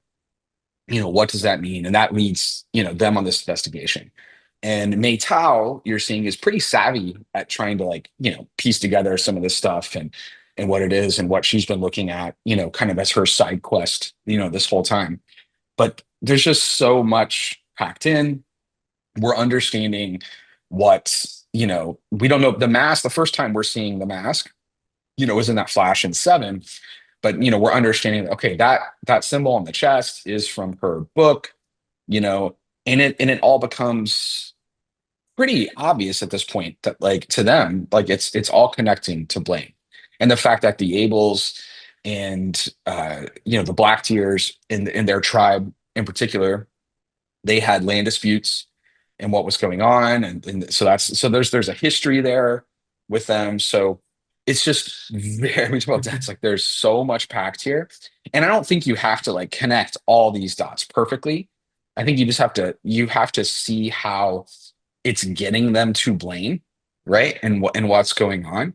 But there are so many answers packed into a minute of information. Yeah. I'm sure I missed something too, Luke. Well, and the key for me for this scene is the fact that Dana is the key, right? So there's the investigation that May and Jesse have been doing here was missing something. We see it, like Aaron said earlier. You see who is Bear in episode 7. This is the missing key. And it takes Dana getting to them and working together to solve this mystery. And I think that's what I love. It's like it's a lot of information, but you get to this point and you're like, oh no, all of this person's experience and knowledge meshes with these people's experience and knowledge. They're giving information to Dana. Then she has the key piece of information for them to put it all together. And now we're moving on. Now the investigation can now continue. Yeah. And that's the person, and Bear Right. being the person that she first suspected, right, 2 years ago. Right. And what's there. So it's all coalescing. Mm-hmm. Later that same night, M is writing by a fire outside of the RV. May approaches and sits down with her, and she actually reads one of M's poems. And over the lines she's saying out loud, we do see Jesse. He is back in the ski mask. He is breaking a fence, like a chain link fence open at Blaine's property. Blaine, we find sleeping in a chair inside as Jesse approaches him with a knife. I was not And- happy to see that knife. I was like, no, don't do that. I'm sorry. Oh no. Hey man, he's a man on a mission and has been Dude, since slit a popping out of throat that though? box. Oh my God. effective. Or like top of head. Yeah. Head Yeah, stab. okay, I didn't think of that. Yeah. Yeah. But as he kind of stands over him, we do hear the humming noise of the glowing something in Blaine's compound ringing out, which Jesse pauses and then literally walks away and ends up walking out and up to the outside of a garage door with the kind of, square windows in it. And we do see that light shining out of at Jesse. May and M actually share a moment about Rose, and, M says she's so sorry she lost her. And we then get a wide shot of the compound, which is a cool shot. We see what looks like another passenger moving across the pathway in the grounds. And we cut to a shot of Jesse actually following it. They both stop, and he is now standing before a dark blue Cutlass Supreme. Jesse pops open its trunk, and we see at first just him being moved by what he sees in it, and he removes the ski mask and starts to cry. And then we do see what's inside. It is none other than a body bundled up in blankets, which will be Rose Blackdeer's corpse. Back to M and May, though. M says, you really loved her, huh? And May asks if she's ever loved somebody like that. And M says, yeah, maybe. Which that'll play into something here in a moment. She goes right back into the RV and calls Rhodey. We should talk about this scene. Yeah. for a I minute, because forgot think this it's- happened. I know. She's still Oh, upset goodness. about it. Wait, you forgot this I whole forgot The this roadie part. ending. Yeah, I The watched Rhodey it. heel turn. There's too many the things. roadie. Yeah, Oh, sorry. yeah. No, but we'll get that in a minute. I mean, this montage in particular. Number one, ton of props to Luke and Tim Seeley, who wrote the poem that's there, which is really beautiful. Some of the other poems come directly from the comic, but this was a new one that was written for the scene. And just Luke and Tim wrote something really beautiful. And we had to like read it a couple times because we wanted to actually make the scene a little longer and to show more and more cross-cutting. And I will say, what is written, I think those words are poignant, if I may, in regards to both M's journey and Jesse's journey and how they parallel each other. So take that for what you will. And but this, we played with this whole intercut a lot in trying to figure out like how this could work. And more props to Luke when he had the song. It's a Haven song. What's the name of the song, Luke? Throw me a line. Throw Me a Line. Yeah. And I had listened to Heaven before, but Luke had this idea of like, oh my God, this is the perfect song for this. And then I heard it, and the first version, it actually didn't have lyrics. And then we put them back in, kind of like re-edited the song, and it kind of became like a big swing for us to get this song and to do this montage right. And I'm so glad that we did. It is truly top 5 moments of the entire season, if not top 3 for me. I think it's just absolutely beautiful in the way that it kind of culminates. And, just the cinematography, I love that profile of Jesse walking up to the garage and the lights that are coming through. And then from the inside, and we kind of added this reflection of the passenger there looking at Jesse as it's looking at it, and and what we're doing now is we're starting to establish a connection, that is, you're going through what happened with Jordan in 6 and what's happening here. And like this passenger is leading Jesse to the body of his deceased. And why? What does that mean for that to do that? Right. And I think that's just a question that people should sit on and think about. And then and especially what Jesse says at the end when they do combine together, here in just a moment. But this whole sequence I just think is really, really special. And the music, the editing, the cinematography, it all works. And then in particular, Brandon Oaks, just with like the most prosthetics you could ever have on a person, crying and emoting and with no words being said. And it is so unbelievably heartbreaking. And he deserves the world. And I hope people watch Jesse in this, or watch Brandon in this, and give him all the jobs. Yeah. Because he's a gift, and just the sweetest person. Super funny guy too, by the way. Like impossibly funny guy. Diehard Prince fan. Make sure to ask just a question about that. Yeah. Yeah. He's great. He's great. But yeah, just and Luke was very instrumental in getting this scene where it needs to be. And I'm very, very appreciative of all Luke's work to get this scene where it is. We talked a lot about this in the writer's room. And I remember this was a watershed moment for us to say, I mean, it was proposed, like, what if Jesse finds the remains of Rose? And we're like, whoa, I mean, wow. And, it was important for us because these stories don't end like this, right? We see this all the time. This is, missing Indigenous women, and they stay missing. And it's a tragedy. And the benefit of story is you can kind of change that a little bit. And we wanted to do that. That was a deliberate thing we wanted to do, is give closure to Jesse and to Rose and to let them move on. That was very important. I remember giving the script to Jim Terry, was our Native American consultant on this, who helped us kind of make sure things were accurate and the sensitivities, inherent in there. And he thanked us. He was like, this means a lot to see this, because this, you don't see it.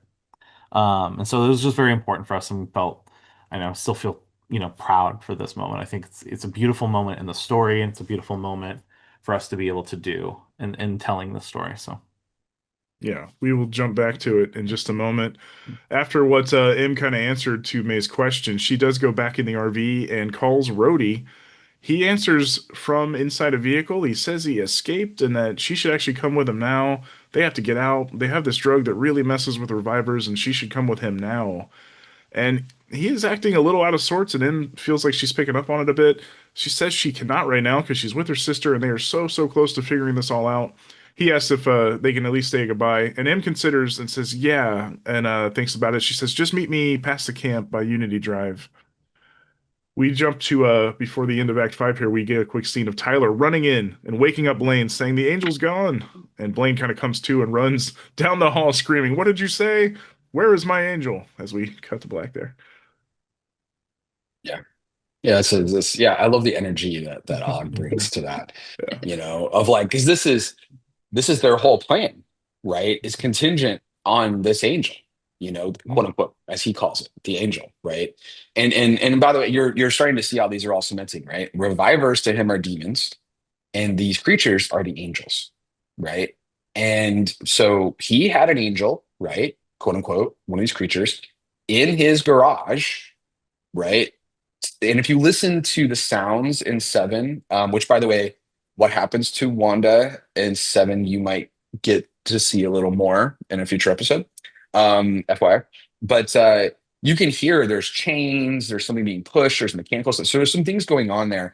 This is captured, and where when Tyler goes, goes through that room in episode 5 and reaches his hand up, that's burning them. That's how they're branding themselves.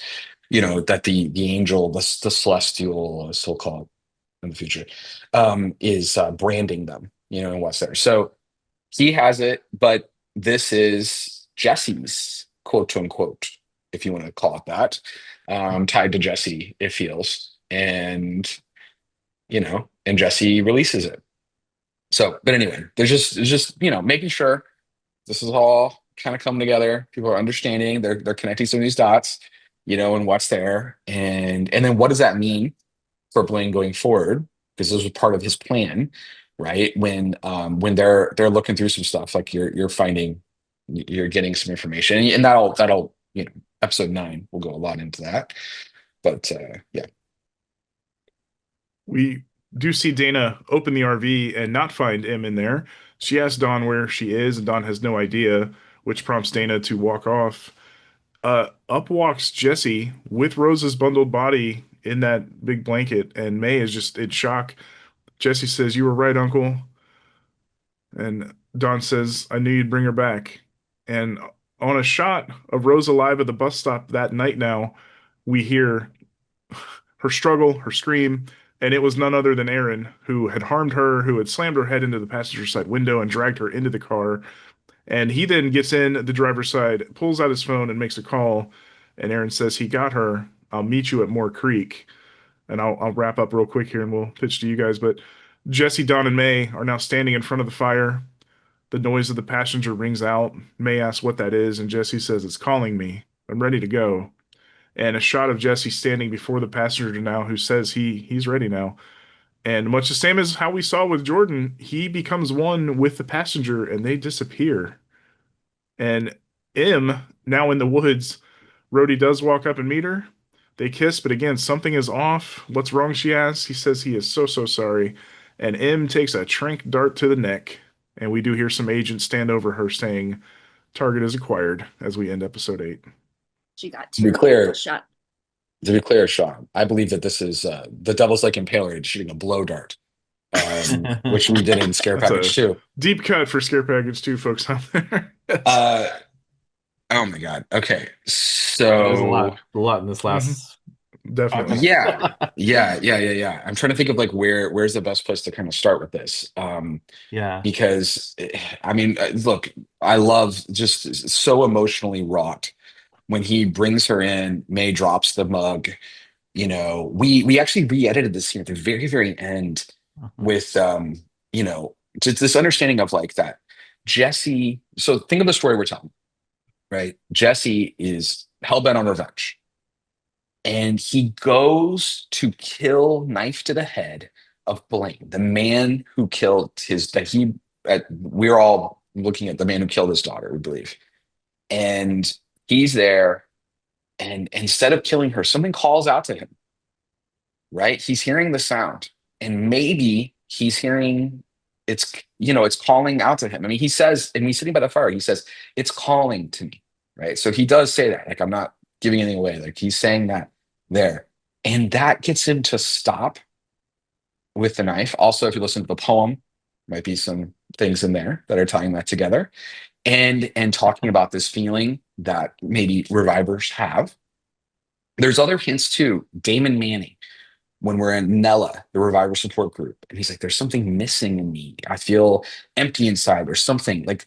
And what we're trying to tell a story of is people looking for peace and trying to find that harmony that they don't maybe necessarily have since they've come back. And what is going to bring Jesse peace is what Uncle Don says when he leaves. And he's like, revenge will not do this, you know, like I can't remember the exact line, but he's like, you know, he's saying that's not it. But Jesse can't. He still has to go. And then something calls out to him, and he stops on a dime, does not kill Blaine, and instead somehow intrinsically is understanding, I'm seeing a creature world. He's already seen this creature at the beginning when he first ran out. And then it looks at him, and there's something he's figuring, and then they both go different directions. The creature goes back into the water, and then he goes off because he's like, I'm not ready for whatever that means, right? We see now that they can combine and they go away. He's saying, I'm not ready to go away because my Rose is not this story that Luke's talking about, these murdered and missing Indigenous women who never get found. And he's like, this is not gonna be Rose's story. And he can't go until that has happened. And so this is all coming together. And then when Uncle Don, he does such a great job. Oh goodness, what's his name? Oh, the actor's name. Shoot. Ray G. Thunderchild. Yeah, Ray G. Thunderchild.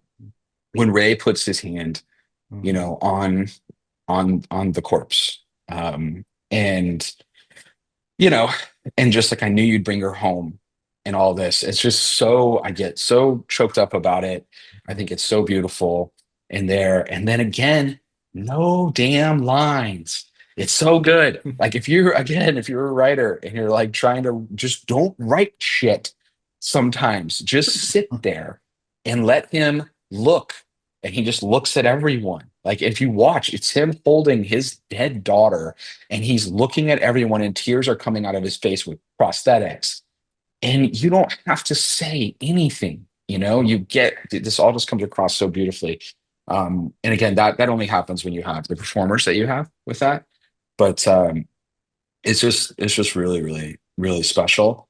And that moment, it's called I wanted to mention because I noticed there was a review that mischaracterized, that thought that they were burning Rose's body, but they were actually burning her belongings in a ritual called a ghost meal, which is something that remember talking to Jim Terry again, our Native American consultant, who is Ho-Chunk, and Ho-Chunk is a tribe that's pretty fair. That part of Wisconsin is a very common tribe, and so the idea is that you burn these belongings to let that person move on to the spirit world, to honor them and let them move on. And this is sort of what the intent was, is to allow Rose to move on so that they can move on.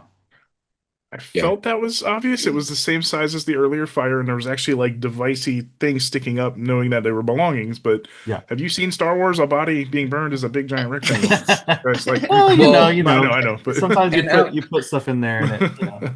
Well, and allow me just to get fickle for a second here too, because there's some other things that have. Well, some things have annoyed me. And fuck that. But something has annoyed me. Is this like, there was a comment, and I actually responded on Reddit, which I should never do. Oh, buddy, and they're like, yeah, well, you know what? Whatever. Yeah, that's fine. But it was like, oh, why would the body wouldn't smell? The body would smell. How it could be there for 2 years? This is so unrealistic. Yeah. So shut the hell up. Because number one, okay, this actual place that we went to and we filmed is a massive junkyard. There are thousands of cars there. Okay. Oh yeah. So we were told, we're like, well, a body that they wouldn't find. And these are cars that have been there for 50 years that are sitting on this junk lot, right? That's what happens. The actual lot, which that drone where you see the passenger coming by, that's the actual lot, right? That's still the actual lot. We're there, the whole thing. In that lot, before we started filming, as we were moving cars, do you want to know what they actually found inside a car that had been there for many years? A dead body. Listen, 100%. I thought you were going to say a dog, maybe, and it's. Yeah. I thought you were going to say a dead body. A dead body. Because, and also watch Making a Murderer, right? Yeah. Like this is like this is a very common thing, and where people go to hide bodies many times are in junkyards. It is a common thing. This is not a like random thing. Okay, so Reddit commenter and others too, you know, and what's there. Also, it's she was murdered in the winter. It's cold. right? It's October, but still it's very cold, where you're at in Wisconsin. If they were to bury the body, for example, it'd be pretty frozen and pretty hard to do that. And what's going on? So if you were not going to bury the body and you were going to put it somewhere, you would probably place it in the trunk of a car. And we know that Aaron texted Brent dark blue Cutlass Supreme, right? Or Brent texted Aaron, excuse me. So what does that mean? You know what I mean? Like, I don't want to give too much away, but it kind of sounds like Brent's telling Aaron where he put a body. I don't know. I mean, I do know, but you know what I mean? Like, anyway, so just things of that. And, this idea that, like, God, it just annoys me. This idea that we didn't think about this stuff is infuriating to me. And and it's like, just watch the whole show and then come. And you know what? I would love to do like an AMA and come in and it's like, bring it on, right? Because there are 3 things that I know are wrong in the show, and 2 of them no one's even called out yet, right? One remains to be seen. So no one's even caught into the thing that I know are actually like, oh, I don't have a good answer for that. Unfortunately, because of like shit that was out of our control. But everything else, I challenge anyone to find actual plot holes, and I will fight you to the death not to the death. So you're putting a challenge out there. Now you're I have no challenging problem. them. I have no problem with it. I have no problem with it. You can clip this and tell anyone if you want to. I don't care. You can clip it out there and say, go find the plot holes, find them, bring them to me, and let's have a discussion. Because I'm telling you, they're not there. I'm telling you, they're not there.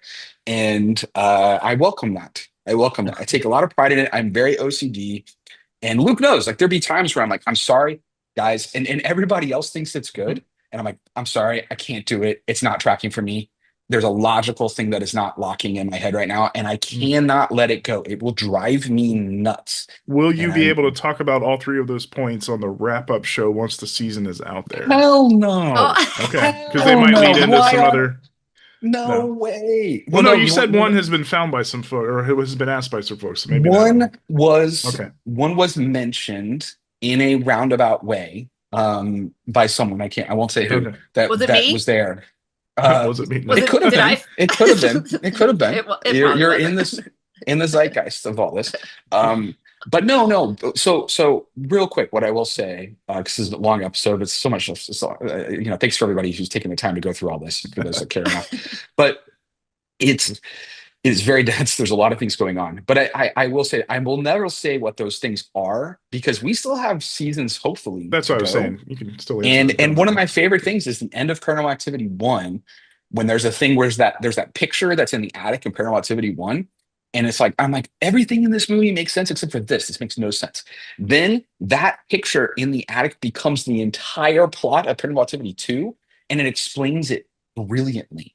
So I love the idea that we can still, quote unquote, fix remnants with things that we want to do. So we're going to try to do that. Because I even if no one ever catches it, I want to be able to, with a straight face. Like Ryan Johnson did this after a Looper, and all these people were like, whatever. And he's like, bring it on, what he could do. And I've always appreciated him for doing that. And I kind of want to do the same thing here. So there's, to that point, there's a thing in 10 that what we find out about Rose in that moment makes her,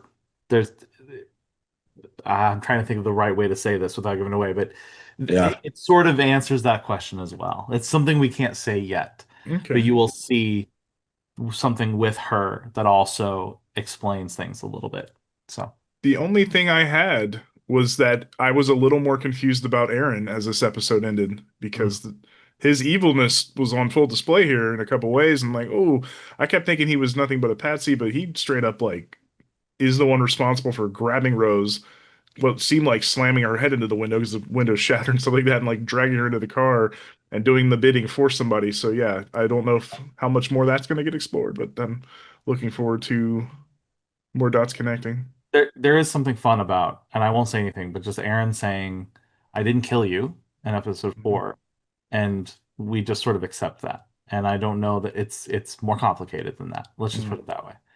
So just don't Yeah. believe After everything. seeing what I've seen, I agree. Yeah, I mean, Yeah. and what was the key to that, is he destroyed, we actually were going to shoot the fight that ended up getting cut. So kind of bummed about that. But she's like, they're there. He puts a rag over her face the same way that he does with M. They have a fight. She kicks the window actually, and then there's Okay. this and that, and then she actually gets out of the car, there, but then collapses, and he's able to drag her back in. Yeah. Unconscious as she's coming back in. And that was what was originally written, and we had to kind of cut for time and money and stunts. But but I do think what's important about that is like, oh shit, yeah, piece of shit, Aaron, 100%, no doubt. We already kind of know that. I mean, he still took her on the bridge. We know that, and took her into the woods. Also, when she's like, this is where I died, you now see Aaron's face for a second in 7 in the flat through the water, right? So that's also part of it. But what he's doing is he's making a call to someone and saying, I've got her. Meet me at Moore Creek. So Moore Creek, which is where they both died, right? And so he's clearly working with someone at Moore Creek, right? And now there's the masked. So really at this point, I think the answer you really want to try to find is, who is the masked person with the pentagram on the chest? That's really what this is. And I can tell you it's not Aaron. So yeah, we've seen them but framed it's someone together in a Aaron's shot. working with. Yeah.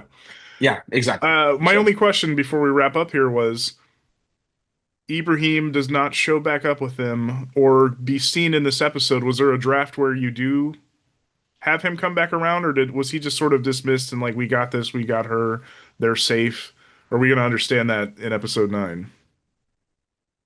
Well, go ahead, Luke. Yeah, you'll right away in episode 9. Okay, I figured when he didn't pop up at the end here, and because the way M and Dana have a reuniting, she kind of is like, oh no, he couldn't come with me. It'll all make sense, But Ibrahim, he knows everything's good, so I assume that is easy to write off as an abundance of caution. Yeah, Jesse did not bring Ibrahim because he didn't know, right? He didn't know what Dana and anybody knew. As far as they knew, another person to give away the Dana, location to. Yeah, they have to be as careful as possible because he's hiding. Yeah. He's hiding out at Uncle Don's. Right? He's back, and he's still technically, he escaped. They think, for all they know, Jesse is still alive somewhere. So, yeah. Okay. Well, and I look, and I think you could even go one step further if you want. Where again, if you're looking at this from the POV of Jesse, he's following them. Like, okay, who's this person who's got him? She's sick, and then what he knows is that Rose and then M were both killed in the water. Right. So he knows that. Now you have this doctor bringing her to the water, and she's submerging underwater. So is he trying to do something? I don't know I don't know who this guy is. I don't trust him. And that's why M says, Dana's like, where is he? And M says, he couldn't come with us. And it's not M's choice, it's Jesse's choice. And I think it just makes logical sense that Jesse wouldn't bring him. But no, this is I'm not a Redditor trying to poke your holes. I was just curious if he there's no hole to poke. There's no hole to poke. There's no hole to poke. It's fine. Don't even try. Oh no, I'm not. The very first shot you see in episode 9 is Ibrahim's face. Yeah. No, I had a feeling he'd be quickly back around. Yeah. So, yeah.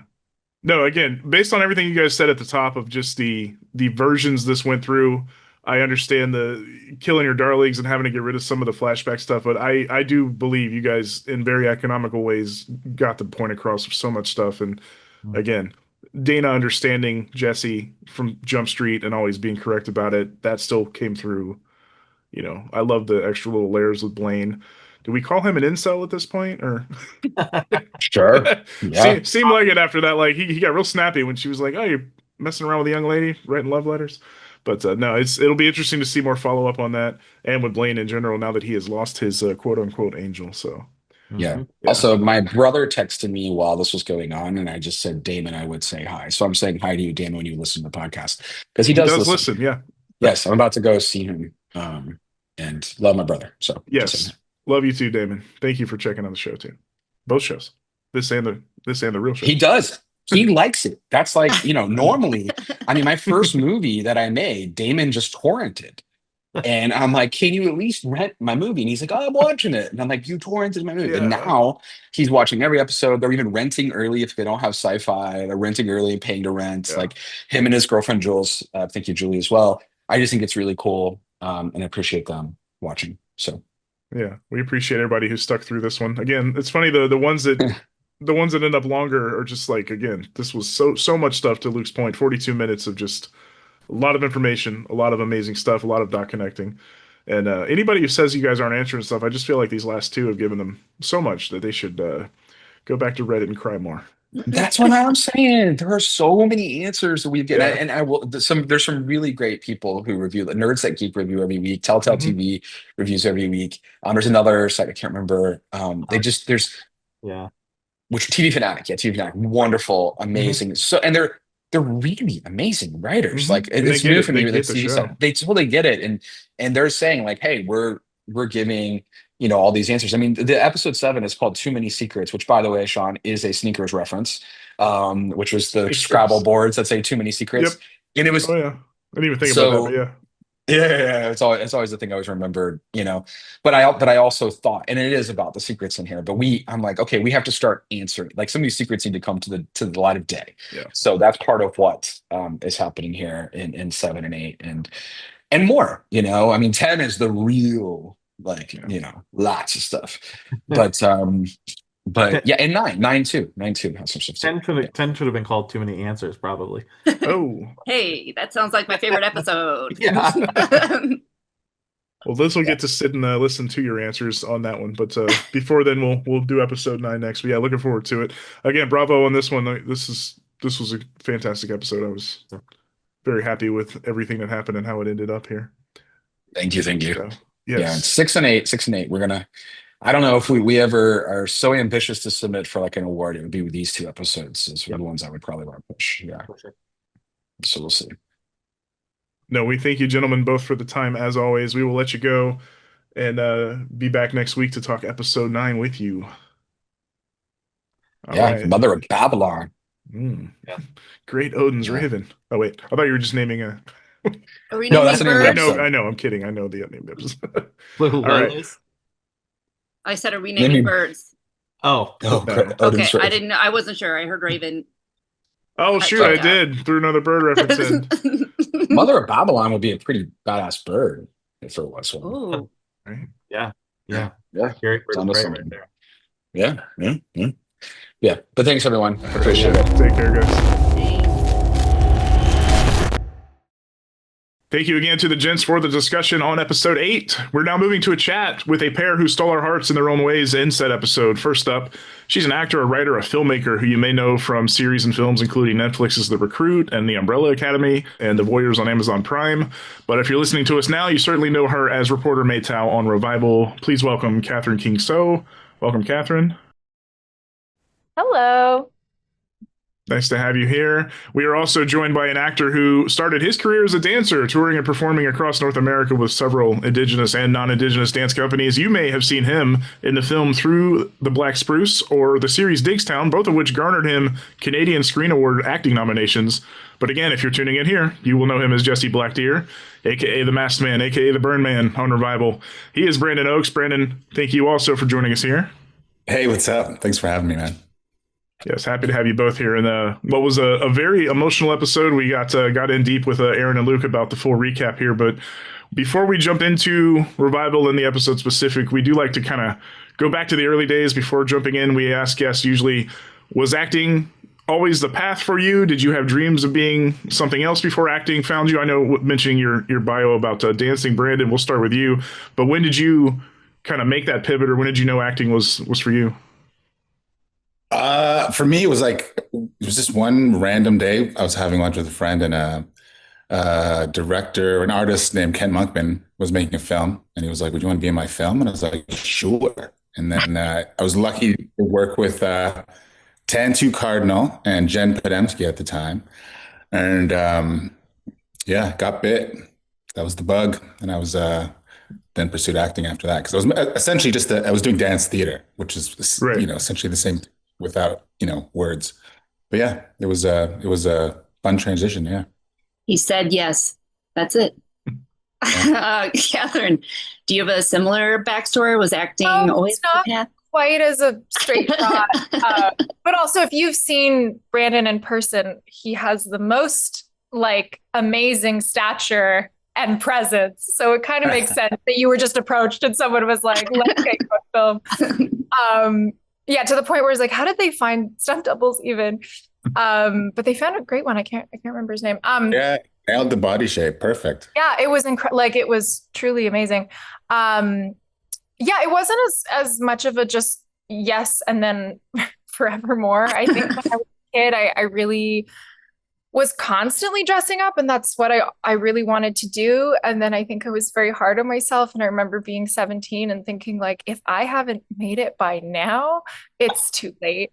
Because I feel like this was like, at the time where it was kind of like if you're not on a kids, YA show or something, like that's it.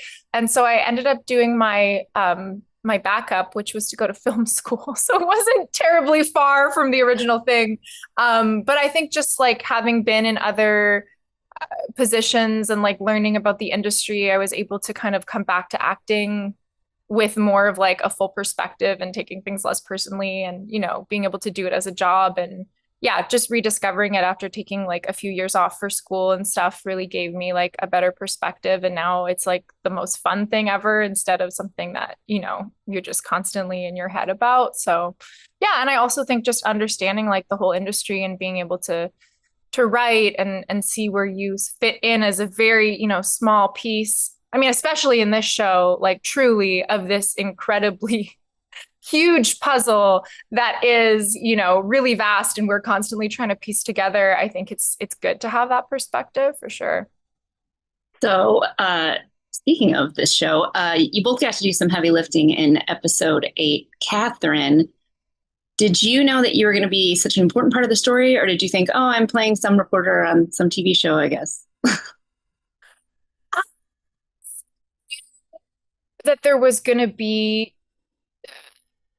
backstory, or there was going to be some more stuff. Also, I think based off of even just my audition, it wasn't from just the first episode. So I kind of I was like, I don't know what I'm talking about yet, but I know there's mystery.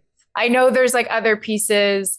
And then because you film things kind of out of order, I don't think I realized right away maybe that it was all built up to kind of reveal in just one episode where you really dive in. So I think I knew that there was all these elements at play. But I almost didn't know like how long we were going to hold out for them. Do you know what I mean? And like how much secrecy, and like the reveal where they bring you in, Brandon, at the end of episode 7, like getting to see my friends react to that as this huge cliffhanger is really cool because you're getting to see it as people are learning all the pieces. So yeah. Yeah, definitely a lot of those pieces fell into place with that reveal. And then this follow-up episode, the flashback, certainly connected lots of dots on everybody's murder boards, as we keep joking. Yeah. Your murder board, Dana's murder Our board, Liz's identical murder board. Yeah. Similarly, Brandon, you kind of go from the assumed bad guy in all the early episodes, and then you kind of reveal yourself to be the Richard Kimball, aka the fugitive, and you get this whole ass arc, kind of closed up at number 8. And bravo to you, because again, Aaron complimented this as well. You were conveying full emotion and tears with like a decent amount of facial prosthetics on. So bravo to you for that. Yeah. Well, that really helped, just having that stuff on. It was just, I mean, the storyline, I knew that I was part of this bigger part of the story, but I mean, you don't see a lot of me in the in-between episodes between 1 and 8, but it is that draw that you're like, who is this guy? Who is this, like mysterious person that you sort of see?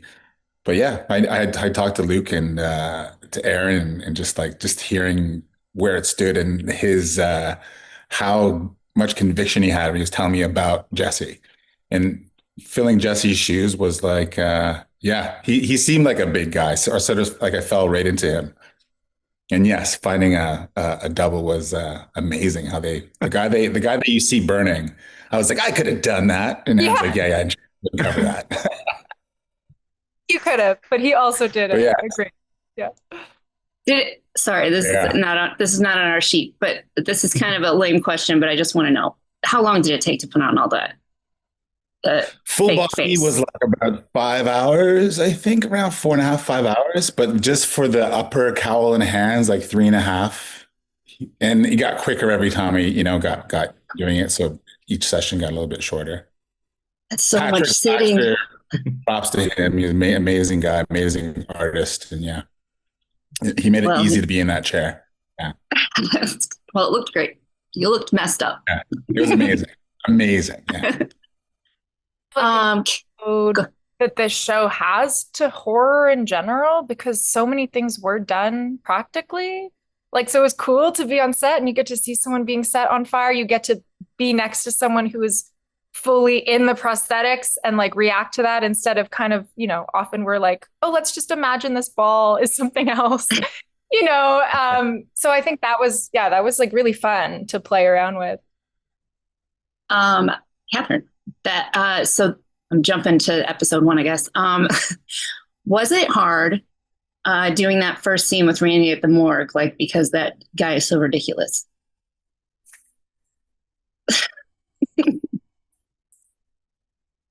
Everything that was, at play had anything to do with him being ridiculous. But I think that was my first, or maybe my second day filming.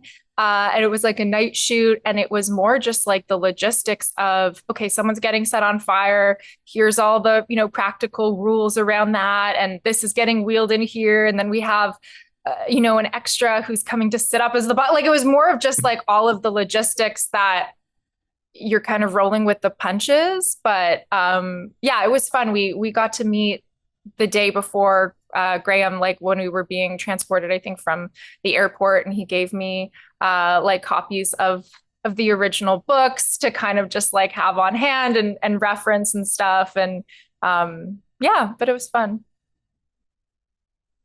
We were sort of touching on this a moment ago, but I do actually want to ask something else that wasn't on the sheet, but just coming to mind. I've not been to Wausau, Wisconsin myself, but I imagine, like a lot of Midwestern cities, very homogenous, probably very white.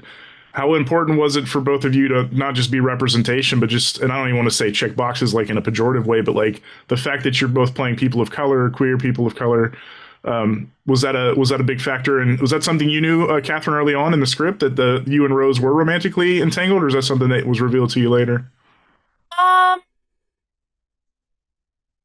Gosh, to be honest, I can't remember at what stage that relationship was disclosed to me. I know, like, in the original books, May Tao is an Asian woman. I think it even gets a bit more into like her own, family specifics.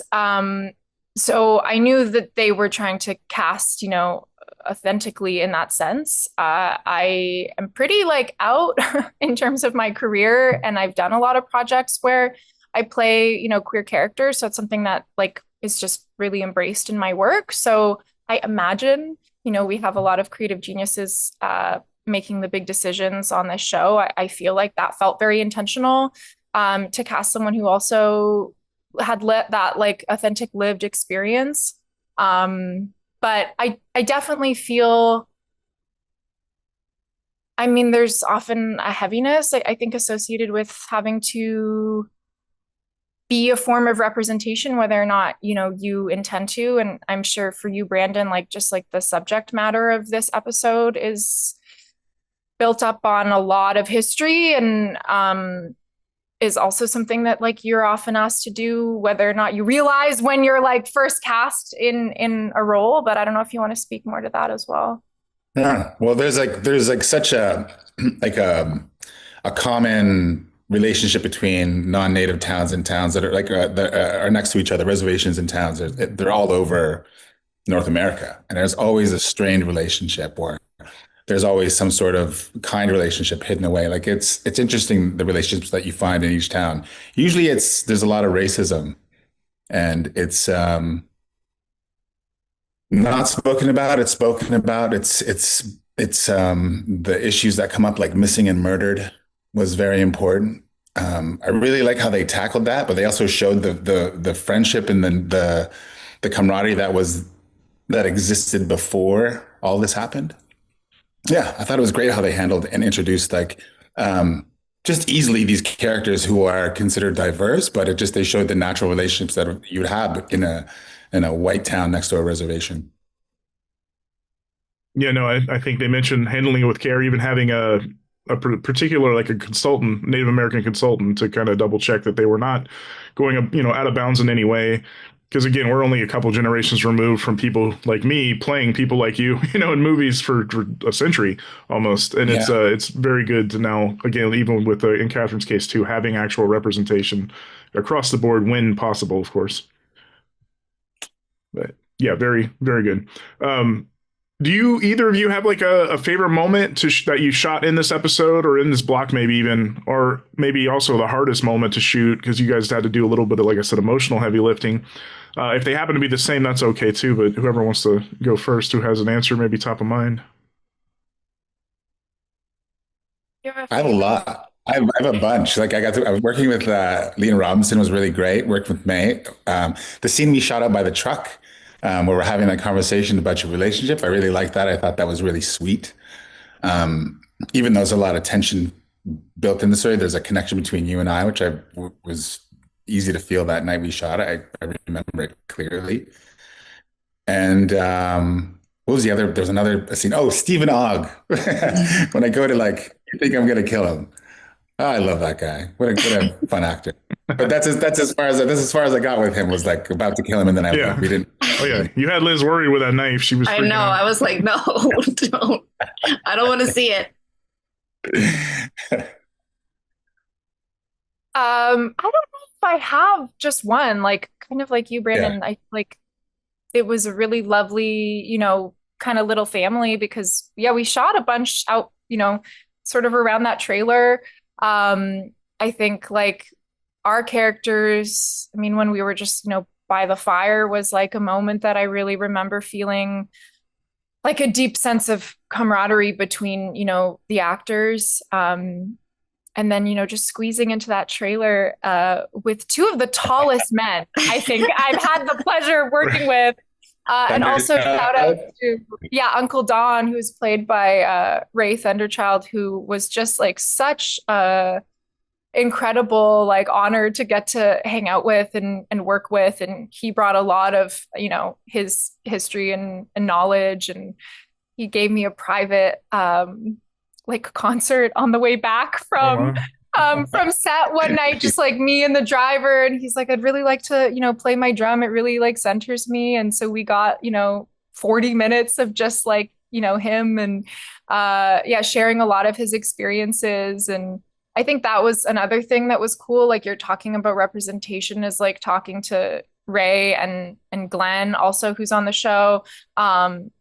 And hearing experiences that they've had over the years that are just like pretty awful and horrific, and types of stereotyping people have been subjected to in the industry. And then getting to hear that like the project we're currently working on is doing something a little more interesting and a little more nuanced, and is giving like kind of more fully fledged out characters the opportunity, to explore that. I think that felt really cool to be a part of.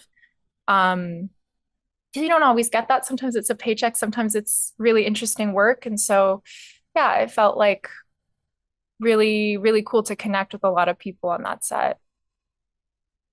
Well, it was easy to cast because even with the makeup and everything, it was really uncomfortable to have on, because when you wear the latex and you're out in cold air, it makes you very cold. It just, you drop really instantly. So like having just the cast around to distract you, and it was amazing how I just forgot what I was in, to the point where I had to remember I was wearing a mask, because you know what I mean, you're talking to somebody with a crazy mask on. I think I look normal. I'm like, hey, what's up, like, talking to them. But everybody made it really easy. It sounds like everybody had such a good time on this show. Everyone we talked to. Speaking of everyone we talked to, we have been asking this question and gotten some pretty cool answers, so we're just going to keep asking it. Do either of you have any hobbies or interests outside of acting that might surprise people? Or are you too busy? Like, I think they're kind of common. I mean, paddleboarding, that doesn't surprise me. I think everybody sort of does that. I groom my own dog. Hey, you're a Um, beautician? There you go. Great I, dog, that's funny. also. Shout I used out. to be a Great dog. hairstylist, actually. Yeah. Oh. Yeah, he's right here next to me. Oh, Yeah, back in the day, I started out as I did hairstyling at Viet Sassoon when I was young. And then what? You got just went into straight to the top?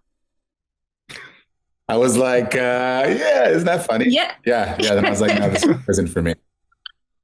What's your dog's I'm name? looking for a more man. His name is Bruno. Bruno. Hi, Bruno. Yeah. Catherine, anything out of the ordinary? Socks off. I love to cook and eat what I cook. Yeah. Oh, got a Bruno Bruno. sighting. Nice. My dog's not here right now. Dog looks well groomed. Yeah. Yes. Yeah.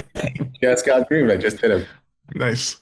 Nice. We and also even. groom our dog ourselves, but all of the credit goes to my girlfriend, not to me. So I can't even claim that. No, we're just curious. We had struck gold when we asked David James Elliott, and he started out saying like, "Oh yeah, I work out and I play golf," and then he kept talking, and he's like, "And I rescue birds, exotic birds." Like, He had an alligator lizard. yeah. Found a bird on the golf course, rescued it, found some cockatiel on a guy's shoulder, and the guy didn't want it. He took it. So yeah, just Who finds a bird on someone else's shoulder? Pet detective. He's a pet detective. That's what he is. Yeah. But it sounds like performing was always in kind of both your natures as in your youth, and again, via dancing, dressing up, however it was. It's funny you mentioned how many giant people are on the set, and I just started thinking back now. I'm like, the two Czech brothers were enormous. David James Elliott himself is enormous. We have Brandon, Uncle Don. So yeah, it was Land of the Giants, I think, on that set, especially when some of the women were so tiny. Yeah, everyone, all the guys are like 6'2" to 6'5". M's teeny tiny, or Romy, excuse me. Romy is really holding her own because she is tiny and she's really, head to head with a lot of these huge people. It's like Apple Box over here. Apple Box. Well, that's why we said it looked like Spider Monkey when she jumped up on the check and was killing it. She's like, she had to mount him, literally climb up to start stabbing the person. But so if not hobbies, another thing we do ask sometimes is, do you, each of you maybe have like a dream role or a dream project out there? Maybe a genre you'd like to play and you haven't had the chance to? Or is there a particular like real character you'd want to play or something similar? Katharine? I would love to play twins. Oh, yeah. Wow. I think it'd be fun. I'll be a twin. Because you have to have two different personalities. I feel like that would be a fun way to kind of explore like the nuances of movement and like, your personal tics and all of those things and really have to, segment it into two people. On the episode where we reveal that Brent has a twin brother, no less, and we speculated will there be an evil twin version of Brent. Right. Yeah. Yes, that's a what I good was answer. I thinking. like that. Do you have one, Brendan?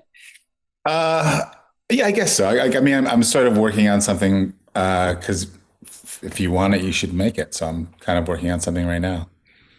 Hopefully, I can tell you more about later. Okay. Well, that's actually what I was before we wrap up. That's usually what we ask people is there anything you can plug or promote? If you can't talk about it yet, no worries. But if nothing else, is there a social media you'd like people to be directed to, a website, anything of the sort?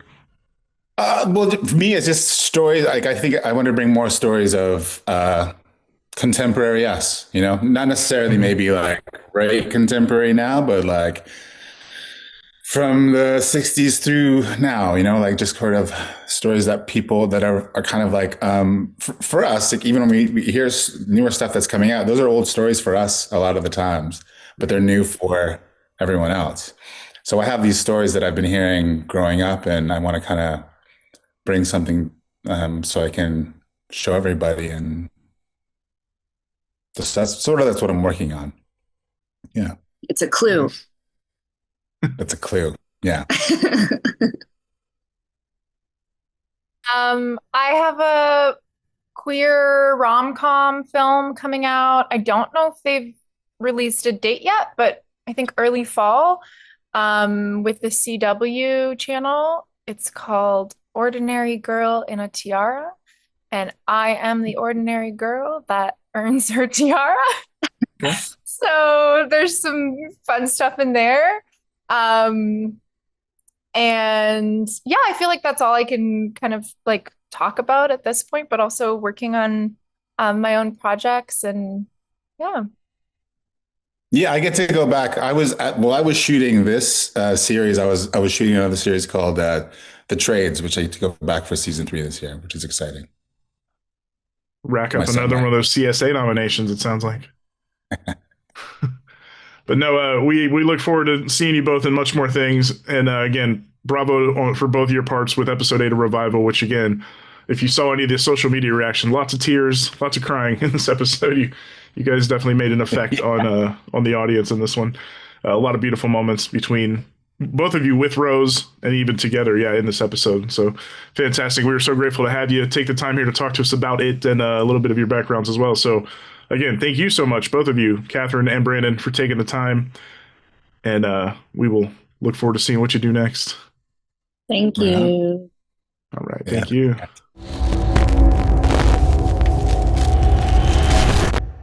All right, we appreciate Catherine King-So and Brandon Oakes for taking the time with us there. Episode 8 was a big old flashback and catch up to our current Revival timeline. And once there, we definitely, got a lot of reaction, namely from folks about Rhodey. Even Liz in the day when we were doing the recap a little bit ago was like, that motherfucker. So, there was much heartbreak in the Revival fandom over his betrayal of M. We got many social media reactions that were some manner of F you, Rhodey, Rhodey no. We'll start off with one, in fact. All right. Els at Sunflowings on Twitter said, Rhodey escaped. Hell yeah, dude. And then 3 tweets later, well, fuck you too, Rhodey. Yeah. Lots of variations of that from this episode. Probably the most common thread. Angelic Rose via the TV Time thread actually said, damn, he betrayed her. I don't know if that's payback for what her father did to him, but that was low.